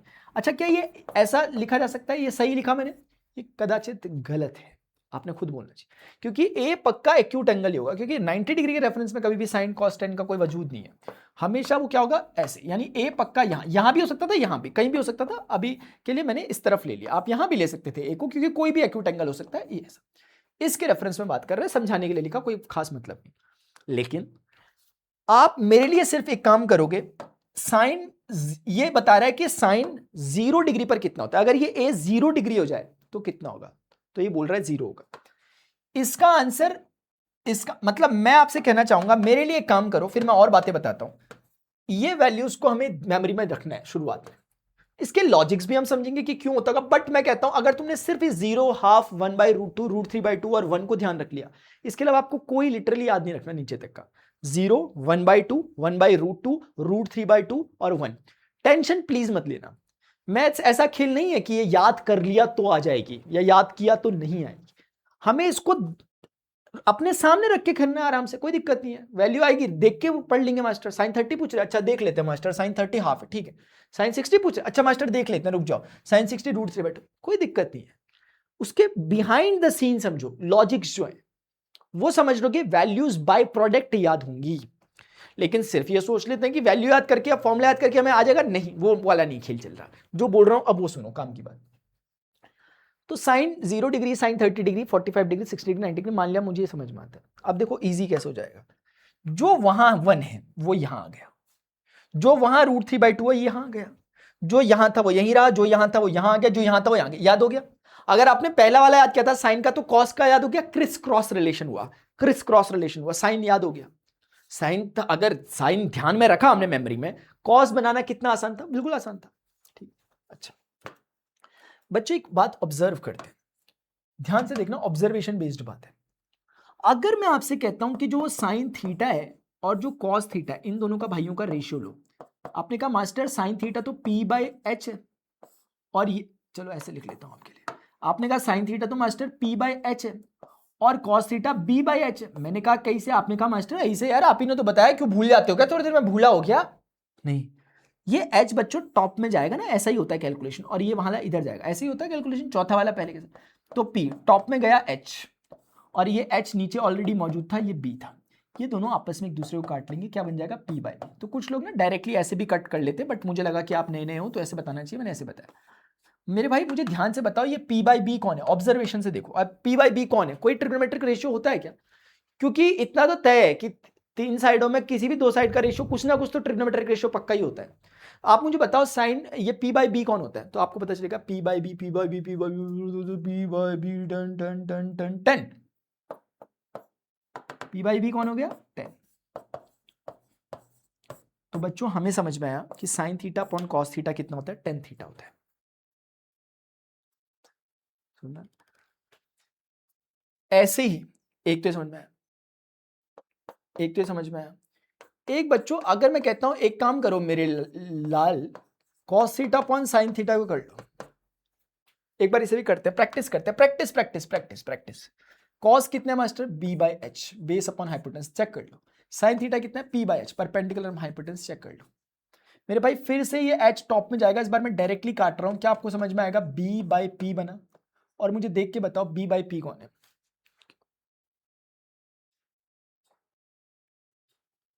Cot theta. तो ये सत्य बात है कि cos theta upon sine theta cot theta हो गया। तो इन ट्रिग्नोमेट्रिक रेशियोज के भी रेशियोज, यानी sine theta upon cos theta 10 theta दे देता है। ऐसे ही अगर, और आप इसको ऐसे भी समझ सकते थे कि ये दोनों आपस में कौन एक दूसरे के रेसिप्रोकल तो हैं, इसको पलटी तो मरवाई आपने। तो अगर ये 10 थीटा था, 10 थीटा को पलटी मरवा के वैसे भी कॉट थीटा ही बनता है। नहीं समझे, ओ नहीं समझे बेचारे, कोई बात नहीं। देखो मैं जो समझा वो मैं आपको बता देता हूं कि मुझे क्या समझ में आया। यहां तीन रूल्स आपको मिले अभी तक पूरी कहानी में। अगर मैं आपको बोलूं मैंने 3 रूल्स दिए हैं, एक रेसिप्रोकल रूल, एक कॉम्प्लीमेंट्री रिलेशन वाला रूल, एक तीसरा रूल मैंने आपको अभी दिया, थोड़ी देर पहले दिया जस्ट। मैंने आपको बताया कि टेंजेंट ऑफ थीटा बराबर होता है sign theta upon cos theta, ये बताया मैंने। और उसी समय मैंने बताया क्योंकि कॉट थीटा बराबर क्या होगा, इसका उल्टा, क्योंकि कॉट थीटा 10 का रेसिप्रोकल होता है, वैसे भी समझ लो, मैंने वैसे पीछे बता ही दिया। तो ये याद रखने के लिए इजी रहता है, सी रहता है आगे आगे। तो 10 थीटा, क्या आपको याद समझ में आ गया बच्चों? समझना है बच्चों, प्लीज यार समझना है, ठीक है ना। ऐसा कुछ नहीं है कि बहुत बड़ी चीजें हैं, देखो ना मैं भी तो आपके सामने करा रहा हूं, मैं किताब खोल के बैठा हूं क्या, कुछ लॉजिक है। अब इतना भी मैं मानता हूं कि भाई पहली बार देख रहा है, ऐसा थोड़ा ना कि बिल्कुल एकदम सर समझ में आएगा। थोड़ा एक दो बार देखोगे, खुद से एनालाइज करोगे चीजों को, 2-4 क्वेश्चंस करोगे, चीजें समझ में आती हैं यार, उसमें क्या बड़ी बात है ना। बस पेशेंस बनाने का, पेशेंस का खेल होता है। जो पेशेंस जिसके अंदर है उसको तो दुनिया की कोई ताकत हरा ही नहीं सकती है, जिसके पास पेशेंस है। समझ में आ रही बात? इधर देखो, ये क्यों बताया, तीसरा रिलेशन, दैट्स इट। अब इसके अलावा चौथा रिलेशन दिया। जब भी मैं बोलूं मैथ्स में 3 रिलेशन तुम्हें ट्रिग्नोमेट्री में याद होनी चाहिए, याद मतलब समझ, अंडरस्टैंडिंग होनी चाहिए। रेसिप्रोकल रिलेशन मास्टर क्लियर है, कॉम्प्लीमेंट्री रिलेशन, हाँ मास्टर क्लियर है, complementary sine cos tan cot sec cosec, ठीक है। तीसरा ये टेन थीटा कुछ नहीं होता, साइन थीटा और कॉस थीटा का भी होता है। अब ये तीनों चीजें इस टेबल में हमें प्रैक्टिस करनी होती है, ये तीनों बार बार टेबल पे आओ, जब भी कभी ट्रिग्नोमेट्री रिवाइज करनी है टेबल को रिवाइज करो। लोग वैल्यू याद कर रहे होंगे लेकिन तुम कुछ और याद कर रहे होगे इस टेबल में, मैं दिखाता हूं क्या याद कर रहे थे। साइन, देखो इसका अर्थ ये हुआ जो थीटा यहां लिया है वही थीटा इसका होगा, तो ही वही थीटा आएगा। मतलब अगर आपने ये कहना चाहता है अगर आपने साइन 30 लिया है तो नीचे cos 30 के साथ ही रिश्ता होगा। मैं cos 60 को नहीं बात करने लग जाएंगे अचानक से, जो थीटा ऊपर है वही, तभी आप कह पाओगे कि ये 10 बराबर होगा उसी एंगल यानी थीटा के। यानी कि अगर आपको tan 0 निकालना है तो sin 0 और cos 0 का रेशियो 0/1 0 होता है। दिस अपॉन दिस 10 आ जाएगा। जैसे जब आप इन दोनों को अपॉन में लिखोगे तो 2 कट जाएगा क्योंकि चौथा वाला ऊपर जाएगा ना, तो टॉप से कट जाएगा, तो दूसरे ऐसे कट, तो 1/√3 आएगा, आपको दिख रहा है। सिमिलरली बच्चों अगर आप आगे जाते हो, आपने बोला मास्टर इस वाले में मुझे अगर tan 45 चाहिए तो sin 45 और cos 45 सेम अपॉन सेम 1 आ जाएगा क्योंकि 1/√2 1/√2 से डिवाइड हो रहा है। अभी मुझे चाहिए मास्टर tan 60 तो sin 60 और cos 60, देखो 2 फिर से कट जाएगा क्योंकि एक्चुअली क्या हो रहा है ना, ऊपर जा रहा है, ऐसे मैंने बताया था। √3/1 √3 हो गया, ये भी हो गया। अच्छा मास्टर tan 90 कितना होगा, sin 90 अपॉन cos 90 1/0। आइला ये बोल रहा है नॉट डिफाइंड, तो इसे समझ लेते हैं। तो आपको इतना तो समझ में आ गया कि 10 की वैल्यू याद करना मुश्किल बात नहीं है, ऑल्दो ये याद भी जाती है बच्चों, ऐसा नहीं है याद नहीं होती, याद हो, मेरे से पूछ लो कोई, मुझे याद हो गई है, बट इसका मतलब ये नहीं कि मैंने याद ही करी थी, मैंने किया ये था, बट ऐसा याद जब 10 बार करोगे तो याद भी हो जाता है। ऐसा भी नहीं है कि हमारा दुश्मन बिल्कुल याद करने की, हमारा दिमाग बिल्कुल दुश्मन है याद करने का, ऐसा भी नहीं है। वो बोलता है कि अगर तुम समझ के साथ ला रहे हो तो भाई याद भी चलेगा, अगर लगेगा काम की चीज है तो दिमाग रखेगा भी अपने पास उसे। समझ में आ रही बात? देखो बच्चों एक चीज समझो, एक बात समझाऊंगा आप लोगों को यहां पर। जैसे ना अगर कोई बोलता है 5, ये इसका अर्थ क्या हुआ? इसका अर्थ बच्चों ये हुआ कि 0 को डिवाइड करना है 5 से, 0 को डिवाइड करना है 5 से। क्या मैंने बोला? मैंने बोला 0 को डिवाइड करना है 5 से। यार 5 से अगर आप 0 को डिवाइड करोगे तो 5 टाइम्स कितना, 5 कितना करूं कि 0 आ जाए, 5 इंटू 0 करूं तो मास्टर 0 आ जाए, आंसर आ गया। मतलब कि इसका आंसर सर जी, इसका सर जी इसका मतलब ये हुआ, इसका मतलब ये हुआ कि 0/5 का रिजल्ट आता है 0। Got it? ये अर्थ निकला। 0/5 का रिजल्ट कितना आता है? 0 आता है, ये इसका अर्थ निकला। अच्छा इसका अर्थ ये निकला तो मास्टर कुछ और भी बता दो फिर लगे हाथ।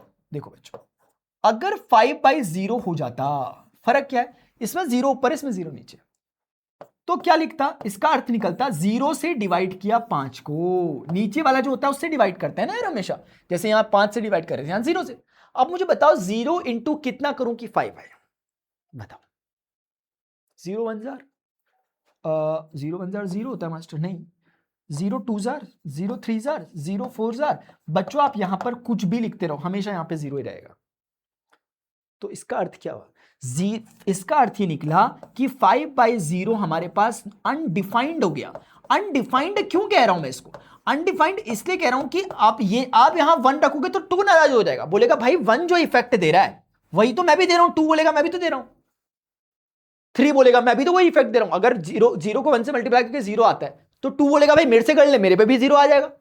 अगर 3 बोलेगा मेरे से भी कर ले, मेरे पे भी आ जाएगा। तो इसके आंसर तुम 1 बोलोगे, 2 बोलोगे, 3 बोलोगे, हम डिफाइन नहीं कर पा रहे क्योंकि सारे नंबर आकर के बगावत कर दे रहे, बोल रहे भाई अगर तुम 1 बोल सकते हो। बच्चों एक मिनट रुकना थोड़ा सा,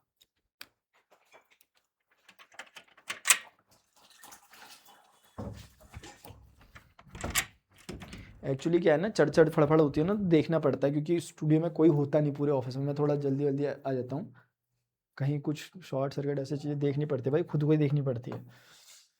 यहाँ वाला फायर एक्सटिंग्विशर कहाँ गया? अरे यार औरों में तो था स्टूडियो में, इसमें क्यों नहीं है भाई? चलो देखो, तो बच्चों समझ में आ रहा है तुम्हें? अनडिफाइंड क्यों? तो अब एक रूल बना लेते हैं। रूल क्या? जब भी 0 डिनोमिनेटर में रहेगा, इररिस्पेक्टिव ऑफ कि ऊपर क्या लिखा है, ये मैटर नहीं करता कि यहां 5 लिखा हो, आप ये 5 के साथ भी, 50 के साथ भी, 2 के साथ भी, 10,000 के साथ भी, सबके साथ एक ही रूल फॉलो हो रहा है क्योंकि 0 किसी से मल्टीप्लाई होगा 0 कर देगा। सेम चीज यहां भी है, क्योंकि वो 5 होता है 5000 होता है, वो 0 से ही मल्टीप्लाई होकर 0 हो सकता है। तो इसलिए रूल बना कि फाइनाइट नंबर, फाइनाइट मतलब कोई भी नंबर 1 2 3 कुछ भी जो मना रहा, अगर अपॉन में 0 है तो बच्चों इसका जवाब 0 ही होता है। लेकिन अगर 0 ऊपर है, आई एम रियली सॉरी, इसका जवाब होता है अनडिफाइंड या नॉट डिफाइंड, अनडिफाइंड है। लेकिन बच्चों अगर 0 ऊपर और फाइनाइट नंबर कोई नीचे हो जाए तो इसका आंसर सदैव 0 रहेगा। इसका मतलब यह हुआ कि 0 जब भी ऊपर रहता है तो आंसर 0 आता है, और 0 जब भी नीचे रहता है बच्चों, आंसर क्या हो जाता है, अनडिफाइंड हो जाता है। बस यही मैं सिखाना चाह रहा था। आज के बाद कभी दिक्कत तो नहीं, मैथ्स का फंडामेंटल। अब आप मुझे बताइए कि ये 0/1 क्यों 0 हुआ होगा, क्योंकि 0 ऊपर था। अब आप मुझे बताइए 1/0 क्यों अनडिफाइंड होगा, क्योंकि 0 नीचे था। समझ? अब पूरा काम 25 हो चुका है। गॉट इट यार? अच्छा, साइन कॉस, अब 10 निकल गया। कॉट कैसे निकालना है, फिर से क्रिस क्रॉस, नॉट डिफाइंड, यहां √3 बच्चों ये मैंने भाई, अच्छा ये कॉसेक है, आई एम सॉरी, ये कॉसेक है ना, इसने पैटर्न थोड़ा अलग तरीके से लिखा। अगर आप मेरे से मतलब मेरे हिसाब से पढ़ोगे तो मैं पहले नंबर पे इसको पढ़ा रहा हूं, दूसरे पे इसको पढ़ा रहा हूं, तीसरे पे इसको पढ़ा रहा हूं, इन्होंने अपने हिसाब से डाल दिया। आप ये देखो कि अगर आप इसको फोकस में लो, ठीक है ना, इसको मैं टेबल वैसे ही बनाता हूं मैनुअली जब बनाता हूं, ठीक है ना, लेकिन कोई फर्क नहीं पड़ता, बट आप समझो जो 10 के साथ वो कॉट कर, नॉट डिफाइंड √3 1 1 1/√3 1/√3। आप अपनी टेबल जब बनाओ तो ऐसे ही बनाना, नंबरिंग ऐसे करना, तो आप खटाखट समझ जाओगे और मैं क्लियर कर दूंगा सारी बातें, चिंता की बात नहीं। अब आप देखो 5th नंबर पे आ जाओ। जैसे आपने 5th पे फॉर एग्जाम्पल, आप 5th 6th में आप किसी को भी ले सकते हो, 5th में इसी को ले लो, कोई दिक्कत नहीं। कॉसेक के रिगार्डिंग एक बात समझो, क्या कॉसेक रेसिप्रोकल रूल को जानते हो आप? कॉसेक रेसिप्रोकल नहीं, क्या आप रेसिप्रोकल रूल को जानते हो बच्चों? क्या कहता है कॉसेक थीटा, क्या होता है 1/sin थीटा। साइन थीटा जो भी है उसका रेसिप्रोकल ले लो, साइन 1 के अपॉन में साइन थीटा को डाल दो। जैसे यहां पर अगर आप देखोगे, जैसे आप देखोगे 1 के अपॉन में डाल दो साइन को, 1 के अपॉन में 0 आ जाएगा, तो मैंने क्या बताया था, 0 नीचे आएगा तो अनडिफाइंड। 1 के अपॉन में ये आ जाएगा तो 1 के अपॉन में, अच्छा मैं हाथ में लिख के दिखा रहा, 1 के अपॉन में जैसे ये आ जाएगा तो ये 2 टॉप में जाएगा, 2/1 2 बच जाएगा। या ये समझ नहीं आ रहा तो सिंपल समझो कि जो भी है, मतलब कॉसेक क्या है, जो भी साइन है उसका रेसिप्रोकल। साइन 1/2 है, ऊपर नीचे कर दो 2/1, 1/√2 है, ऊपर नीचे कर दो √2/1, √3/2 है, ऊपर नीचे कर दो 2/√3। 1 का ऊपर नीचे क्या ही कर लोगे यार, 1 ही आएगा। तो कॉसेक, क्योंकि साइन रेसिप्रोकल रूल से आए हम निकल के, इसी प्रकार से सेकंड में वही रूल अप्लाई कर दो, 1 1 डग डग डग डग डग डग डग डग। समझ में? समझ में? ठीक है, अब मैं एक बार फेयर मैं बनाता हूं आपको, अब मैं समझाता। अच्छा देखो, क्या आप कौन कौन से रूल हमने इस्तेमाल करे, यहां पे 2 रूल इस्तेमाल कर लिए हमने 3 में से। रेसिप्रोकल रूल इस्तेमाल हुआ है साइन की हेल्प से कॉसेक निकालने में, और कॉस की हेल्प से सेक निकालने में भी कर सकते थे आप। आपने क्रिस क्रॉस किया, बिल्कुल सही बात है, लेकिन आप कॉस का रेसिप्रोकल लोगे तो यही, इसका रेसिप्रोकल लो ऊपर नीचे, इसका रेसिप्रोकल ऊपर नीचे ऊपर नीचे। तो रेसिप्रोकल रूल भी हो रहा है। मैं फेयर बनाऊंगा दोबारा, क्योंकि मुझे पता है ऐसे में मजा नहीं आता जब तक हाथ से ना बनाओ, है ना। तो साइन की कॉसेक में रेसिप्रोकल रूल की हेल्प से कॉसेक निकाल दिया, सेक निकालने के लिए कॉस का रेसिप्रोकल करके निकाल दिया। ऐसे ही कॉट को भी आप 10 का रेसिप्रोकल करके निकाल सकते थे। एक रूल तो हमने रेसिप्रोकल रूल का बड़ा अच्छा एडवांटेज लिया। दूसरा हमने वो वाले रूल का इस्तेमाल किया, इन वाले का, tan थीटा बराबर sin theta upon cos theta. Complementary relation वाला रूल रह गया। और अगर आप देखोगे तो एक चीज का एक्सप्लेनेशन भी रह गया है, वो कौन था? वो था जिगजिग जिगजिग। वो क्रिस क्रॉस वाले का एक्सप्लेनेशन नहीं आया, वो सिर्फ आप बोल दे रहे हो कि ये इसके साथ ये इसके साथ, लेकिन लॉजिक क्या है मास्टर, ये क्या चल रहा है इसके साथ उसके साथ। तो दादा इसके लॉजिकली इसको समझने की थोड़ा सा कोशिश करता हूं, ठीक है। मैं ना थोड़ा टेबल थोड़ा रफ सी बनाऊं, क्योंकि ज्यादा फॉर्मेलिटी फॉलो नहीं करूंगा यार, मैं डायरेक्टली लिख रहा हूं क्योंकि ना, इसलिए मैं थोड़ा टेबल, वरना मैं ऐसे नहीं बनाऊंगा लकीरें लकीरें खींच करके। हाथों की लकीरें आजकल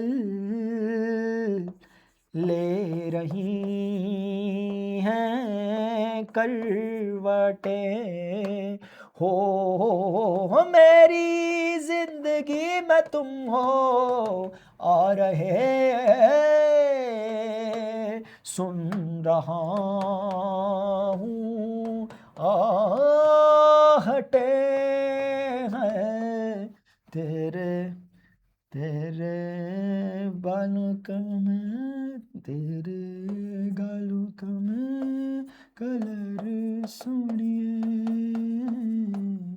गले का तेरे में नेकलेस हो गया तूने मुस्कुरा के जो देख लिया है, दिल ये फकीर मेरा किंग हो गया, मर गया दीवाने हो तेरे लवर पुराने, डाई हार्ट फैन तेरे हैं, तू ही कदर ना जाने।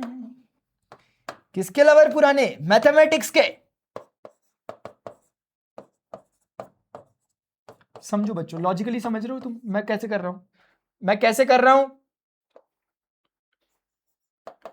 एक सवाल मचलता है मेरे दिल में, कभी मैं तुझे भूल जाऊं या तुझे मैं याद करूं, तुझी को देख कर लिखता हूं जब भी लिखता हूं, अब लिख रहा हूं तो फिर क्यों ना एक सवाल करूं, इस गम को बदल दूं खुशियों में, इन बेजान सी खुशियों से क्या कमाल करूं, चाल बिना चाल में क्या चाल बिना चाल, चाल बिना चाल, चाल बिना चाल में क्या चाल चलूं, चाल चल तू अपनी मैं तुझे पहचान लूंगा, कि अपनी महफिलों में सिर्फ तेरा ही नाम लूंगा, तुझे पसंद है धीमा लहजा और बस खामोशियां में तेरे खातिर अपनी खुद की सांसें थाम लूंगा, क्या तेरे सारे आंसू मेरे हो सकते हैं, ऐसा है तो तेरे खातिर हम भी रो सकते हैं, तेरे खातिर मेरे रोने पर बस तुम अब हंस देना एक बार, तेरी मुस्कुराहट। देखो बच्चों कैसे किया मैंने, साइन थीटा 0 1/2 1/√2 √3/2, इसका मैं कोई एक्सप्लेनेशन दे रहा, मैं बोल रहा हूं याद कर लो,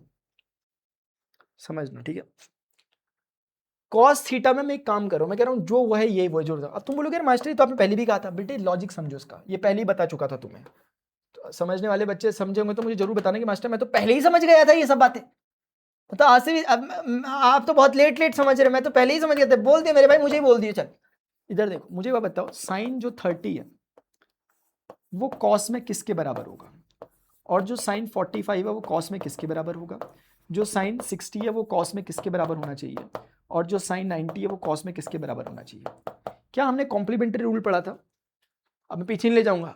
कॉम्प्लीमेंट्री रिलेशन कहता है साइन और कॉस बराबर तभी हो सकते हैं जब वो अपने कॉम्प्लीमेंट्री एंगल पे हो। बताओ 30 का कॉम्प्लीमेंट्री कौन है? क्या 60 होता है? क्या 45 का कॉम्प्लीमेंट्री 45 ही होता है? क्योंकि 45 45 90 होता है। 60 में कितना जोड़ू कि 90 हो जाए? तो दादा 30 जोड़ेंगे।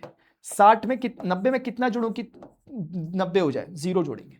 तो ये कहना चाह रहा है कि जो कॉस 0 है वही साइन 90 है। देखो कॉस 0 की वैल्यू वही है जो साइन 90 की है, कॉस 30 की वैल्यू वही है जो साइन 60 की है, कॉस 45 की वैल्यू वही है जो साइन 45 की, कॉस 60 की वैल्यू वही है, कॉस में 60 की वैल्यू वही है जो साइन में 30। जिग जिग जिग जिग समझ में आ रहा है क्यों हो रहा था वो जिग जिग जिग जिग? वो क्रिस क्रॉस क्यों हो रहा था समझ? कॉम्प्लीमेंट्री रिलेशन वालों के साथ जिगजैग होगा। अब तुम देख लो, अब मुझे खुद ही बता दो ये जिगजैग और कहां पे हो? 10 का किसके साथ हो रहा होगा? कॉट के साथ हो रहा होगा जिगजैग। देखो 10 zig zig zig zag zag हो रहा कि नहीं हो रहा? तो ये 10 का कॉट क्यों हो रहा है? क्योंकि 10 और कॉट भी सेम रिलेशन को फॉलो करते हैं कॉम्प्लीमेंट। अब मुझे बताओ सीकेंट के साथ किसका होगा जिगजैग? कॉसिकेंट के साथ master, secant cosecant complementary of secant. क्या चल रहा मास्टर? मजाक मस्ती चल रही, लोग बोल रहे थे ट्रिग्नोमेट्री इतना टफ हो रहा। तो देखो zig zig zig zag zag वाई जैक, समझ में आ रहा नहीं आ रहा? तो जैक थीटा और कॉसिक थीटा में क्या हो रहा है? कॉम्प्लीमेंट्री रिलेशन लग रहा था, इसलिए जिग जिग जिग जिग चल रहा। अच्छा एक बात और सुन लो, टेन थीटा और कॉट थीटा में दो रिश्ते हैं, zig zig zig zig zag भी है और रेसिप्रोकल भी है। क्योंकि टेन और कॉट, साइन का रेसिप्रोकल कॉसेक होता है लेकिन उसका कॉम्प्लीमेंट्री कॉस होता है, साइन के साथ अलग है। लेकिन टेन और कॉट का हिसाब किताब ऐसा है कि दोनों रूल फॉलो करते हैं एक ही समय में, रेसिप्रोकल भी एक दूसरे के और एक दूसरे के कॉम्प्लीमेंट्री भी है। इसलिए तुम देखोगे टेन और कॉट में जिगजैग भी चल रहा है और साथ में 1/0 करो तो इतना ही होता है, 1 उल्टा कर दो उल्टा कर दो उल्टा कर दो उल्टा कर दो तो वो भी हो रहा है। समझ में आ गया यार?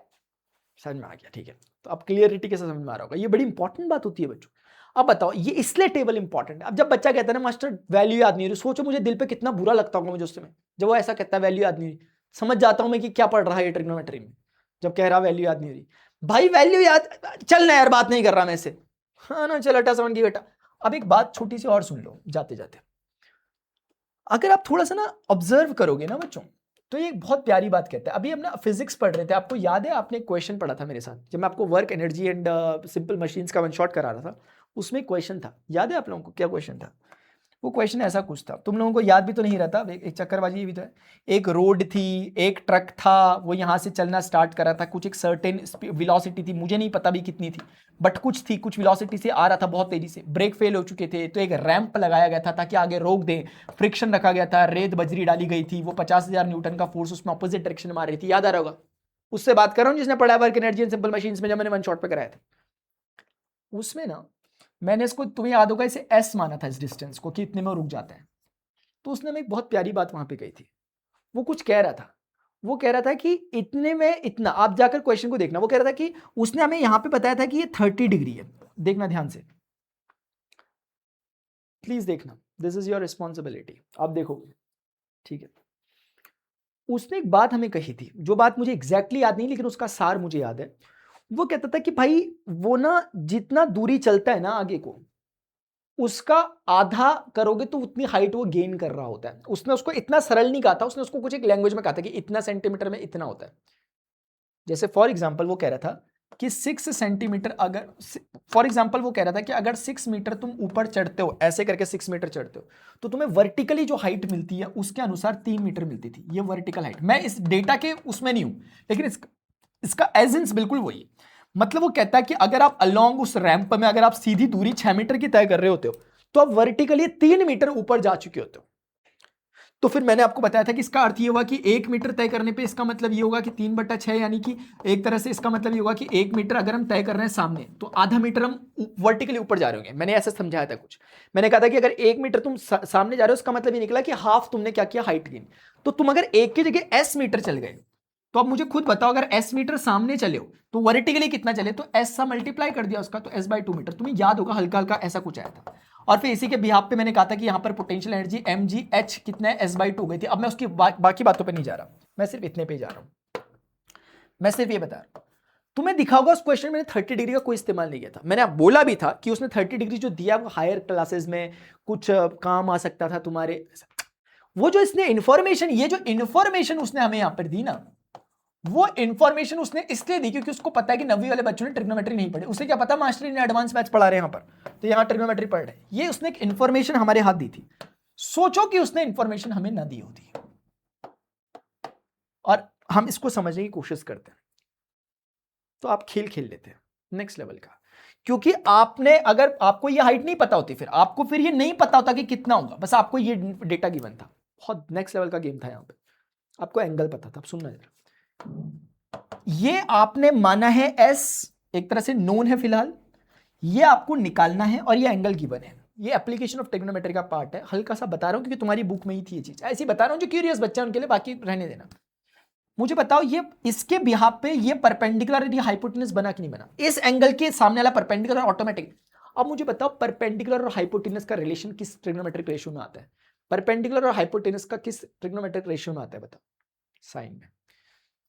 तो तुम बोलोगे मास्टर अगर मुझे साइन का थीटा निकालना हो, साइन थीटा, तो वो होगा परपेंडिकुलर, परपेंडिकुलर मतलब यही क्वेश्चन मार्क, और हाइपोटेनस कौन, एस। तो मुझे बताओ साइन 30 अभी के अनुसार कितने, हाफ, ये कितना हो गया, क्वेश्चन मार्क अपॉन एस। मुझे बताओ एस टॉप में गया, क्वेश्चन मार्क कितना निकला, इतना, s/2 निकल गया। इसलिए दिया था उसने 30 डिग्री। कुछ बोला मैंने, नहीं आया समझ, बहुत बढ़िया, आ गया, क्या बात कर रहा, बोल रहा आ गया, सच में आ गया, नहीं झूठ बोल रहा है यार, कमेंट ऐसा होता तो टाइम स्टैम्प देके बताता नहीं, मास्टर मजा आ गया यार, समझ में आ गया। ये कुछ कर, इसलिए बच्चों, इसलिए कुछ होता है, तो वो वहां उम्मीद नहीं करे, तो वहां हमने उसको मैथ से निकाला, यहाँ आपको एप्लीकेशन हल्का सा पता चला। अब मैं इसका मतलब बताता हूँ, इसमें भी क्या मतलब है। अभी भी तुमने मैथ्स देखा, इसका मतलब नहीं देखा, अभी भी तुमने इसका मैथ्स देखा बच्चों, मतलब नहीं देखा। मतलब देखो क्या है इसका मतलब, ये है कि साइन 30 डिग्री बराबर 1/2। इसका अर्थ क्या है, इसका अर्थ है कि इतना तो पता है कि sine theta perpendicular upon hypotenuse होता है। अगर इसको हम थीटा मान लें तो ये परपेंडिकुलर है और ये हाइपोटेनस है। तो बच्चों इससे सिर्फ इतना मात्र पता चलता है कि अगर मैं आपसे बोलूं इसका अर्थ क्या होगा, परपेंडिकुलर बराबर x और हाइपोटेनस बराबर 2x। अब ये मत बोलना है x कहां से है, प्रोपोर्शनैलिटी का कांस्टेंट, p बराबर 1 और h बराबर 2 नहीं बोलोगे ना यार, रेशियो है, प्रोपोर्शनैलिटी का कांस्टेंट 6th क्लास में पढ़ते थे। तो ये क्या कहना चाह रहा है कि जो भी परपेंडिकुलर है हाइपोटेनस उसका 2 गुना होगा। जैसे अगर आपने कोई बिल्डिंग देखी, आपने देखा कि ये 10 मीटर इसकी हाइट है, आपने यहां से लेके किसी तरीके से उसका मेजरमेंट कर लिया, कितना होता है आपने पता किया, वो 20 मीटर हो रहा है, तो आप निश्चिंत होकर कह सकते हो कि ये कितना होगा, 30 डिग्री होगा। अब देखो फायदा क्या होता है, तुम बोलोगे फायदा क्या हुआ, फायदा ये होता है कि यहां से केबल था तुम्हारे पास, ये बिल्डिंग है स्टैटिक खड़ी है, ये जमीन है, समझना जरा तुम इसका एप्लीकेशन कैसे लगाओगे। तुम्हें पता करना है कि मैं कहां से देखूं कि मेरे पास एंगल 30 डिग्री बनने लग जाए टॉप में देखने का। तुम केबल को लाओगे जमीन से, दूर दूर ले जाते रहोगे, जहां पर तुम्हें केबल का लेंथ 20 मीटर मिल जाएगा रुक जाना और वहीं पे अपना किला गाड़ देना, वो वाले पॉइंट से देखोगे तो 30 डिग्री होगा। समझे नहीं एप्लीकेशन? तो मैं अगर देखना ना कितना 30 कहां से देखूं कि 30 डिग्री दिखा बने मेरा एंगल, तो यहां से केबल निकालना, केबल को ऐसे ऐसे दूर दूर ले जाते रहना, जहां पर केबल का लेंथ 20 मीटर तुम्हारा हो जाए वहीं पे किला गाड़ देना, बोल देना कि यही वाला पॉइंट है जहां से देखूंगा तो 30। अब तुम्हें समझ में आ रहा होगा कि सिर्फ हमारे पास साइन 30 की वैल्यू छोड़ना है, और भी तो वैल्यूज है। कोई बोल रहा मुझे 45 का समझाओ, तो तुम्हें पता है साइन 45 या और मतलब कुछ तुम कुछ भी समझ सकते हो और बाकी सारे समझ सकते हो। समझ रहे हो मेरी बात को? अब मैं ज्यादा नहीं बोलूंगा, मैंने ना एक एक छोटा सा ना एक विंडो खोल दिया आपके लिए, आप उससे खुद ऑब्जर्व करो। 40 मैं बोलने का मन मेरा कर रहा है, लेकिन मैं ये है कि जिसको ये समझ नहीं आया वो कंफ्यूज हो जाएगा फिर और ज्यादा, और जिसको समझ में आ जाएगा वो खुद एक सोच सकता है 45 60 90, वो खुद सोच सकता है कि साइन 90 बराबर 1 होने के पीछे का सेंस क्या है। अगर मैं उससे बोलूं कि सोच मेरे भाई क्यों होगा, सोच सोच, दिमाग लगा, दिमाग लगा, दिमाग लगा दे, लगा ही दे दिमाग आज, सोचो क्यों होगा। क्योंकि साइन, हल्का सा हिंट देके निकल रहा हूं, साइन थीटा बराबर होता है परपेंडिकुलर अपॉन हाइपोटेनस, और ये 1 एक ही स्थिति में, अगर कोई बोल रहा है कि इफ साइन थीटा बराबर 1 हो गया, सोचो अगर ये 1 हो गया तो इसका मतलब p बाई एच 1 हो गया, और इसका मतलब क्या हुआ, p बराबर h हो गया, यही मतलब हुआ। अब मेरे भाई ध्यान से समझो, किसी ट्राइंगल में परपेंडिकुलर और हाइपोटेनस सेम हो गए, संभव है, क्योंकि पाइथागोरस थ्योरम क्या थी, ये थोड़ा एक्स्ट्रा ऑर्डिनरी डिस्कशन कर रहा हूं, स्टैंडर्ड मैथ्स पढ़ लो तुम। ये सोचो कि अगर p और h बराबर हो गए तो p को भी h ही लिख सकता हूं, तो क्या हो जाएगा, दोनों कट जाएंगे, b बराबर कितना हो जाएगा 0। इससे सिर्फ ये समझ में आ रहा है कि दोनों तभी बराबर हो सकते हैं जब हाइट कितनी हो जाए 0 हो जाए। सोचो कि इसको तुम, ये बिल्कुल कोलैप्स कर गया, ट्राइंगल ही खत्म हो गया, दूसरे शब्दों में एंगल 90 हो गया। बहुत प्यारी चीज है, मैं अभी नहीं जाऊंगा लेकिन इसमें ज्यादा डीप में नहीं जाऊंगा अभी इन चीजों के, क्योंकि अभी तुम्हारा पहला ही लेक्चर है, ठीक है ना। तुम बताना ये चीज़ें थोड़ा इंटरेक्शन के दौरान सही होती है लाइव वगैरह में, ठीक है ना, जब बैचेस वगैरह में होते हैं हम उस समय, या फिर मैं जब यूट्यूब में लाइव आऊँगा तब। मेरी बात समझ में आ रही है बच्चों? तो इसीलिए ना कुछ मैंने समझाने की कोशिश की, वो रेशियो से तुम्हें कितनी तगड़ी जानकारी मिलती है वो समझाने का थोड़ा मैंने कोशिश करा तुम लोगों को, ठीक है यार, ठीक है। तो अब ये क्वेश्चन तुम घर से करोगे, मैं नहीं करा रहा भाई क्वेश्चन, क्या कराऊं इसमें। बोल रहा कि 10 है, जैसे बोल रहा कि 10 है, फॉर एग्जांपल ये a मान लो, बोल रहा कि 10 ए बराबर 4/3 है। अब 10 कितना होता है, हमने पढ़ा परपेंडिकुलर अपॉन बेस होता है, तो यहां एक बारी में समझ लो, चलो इस बारी के लिए इस क्वेश्चन को, फिर आगे वाले तुम देखना। तो इसका अर्थ ये निकला कि परपेंडिकुलर बराबर 4k होगा और बेस बराबर 3k होगा। k कोई प्रोपोर्शनलिटी का कांस्टेंट है, p बराबर 4 नहीं कह सकता ना यार। अब एक बार बताओ, ये 4k है, इसके परपेंडिकुलर इसके अनुसार तो यही होगा, और इसके अनुसार बेस यही होगा, हाइपोटेनस सबके अनुसार यही होता है 90 डिग्री के सामने वाला। तो जो बच्चे एकदम बता सकते हैं पाइथागोरस ट्रिपलेट से उसकी वैल्यू निकाल देंगे, जो नहीं बता सकते दादा इधर देखो, वो बोलेंगे यार पाइथागोरस थ्योरम लगा करके निकालते हैं उसकी वैल्यू कितनी है। अब मुझे बताओ, आपको निकालना है AC का स्क्वायर, AB का स्क्वायर कितना है, AB आपके अकॉर्डिंग कितना है 3k का स्क्वायर, BC कितना है आपके अकॉर्डिंग, BC कितना है आपके अकॉर्डिंग 4k का होल स्क्वायर, 3 का स्क्वायर कितना हो गया 9, k का स्क्वायर कितना हो गया k स्क्वायर, 4 का स्क्वायर 16, k का स्क्वायर k स्क्वायर, 16 9 25 हो गया, 25k स्क्वायर हो गया दादा, AC स्क्वायर बराबर। तो AC बराबर कितना जाएगा, रूट का 25 5, और k स्क्वायर रूट से कटेगा के हो जाएगा। ज्यादा ज्यादा डिटेल नहीं जा रहा मैं। तो जो बच्चे पाइथागोरस ट्रिपलेट जानते थे 3 4 5 ही बनना चाहिए था वो मास्टर। तो बच्चों अब तुम्हें ट्रिग्नोमेट्री की तीनों साइड्स पता चल गई, तीनों साइड्स पता चल गई ट्राइंगल की।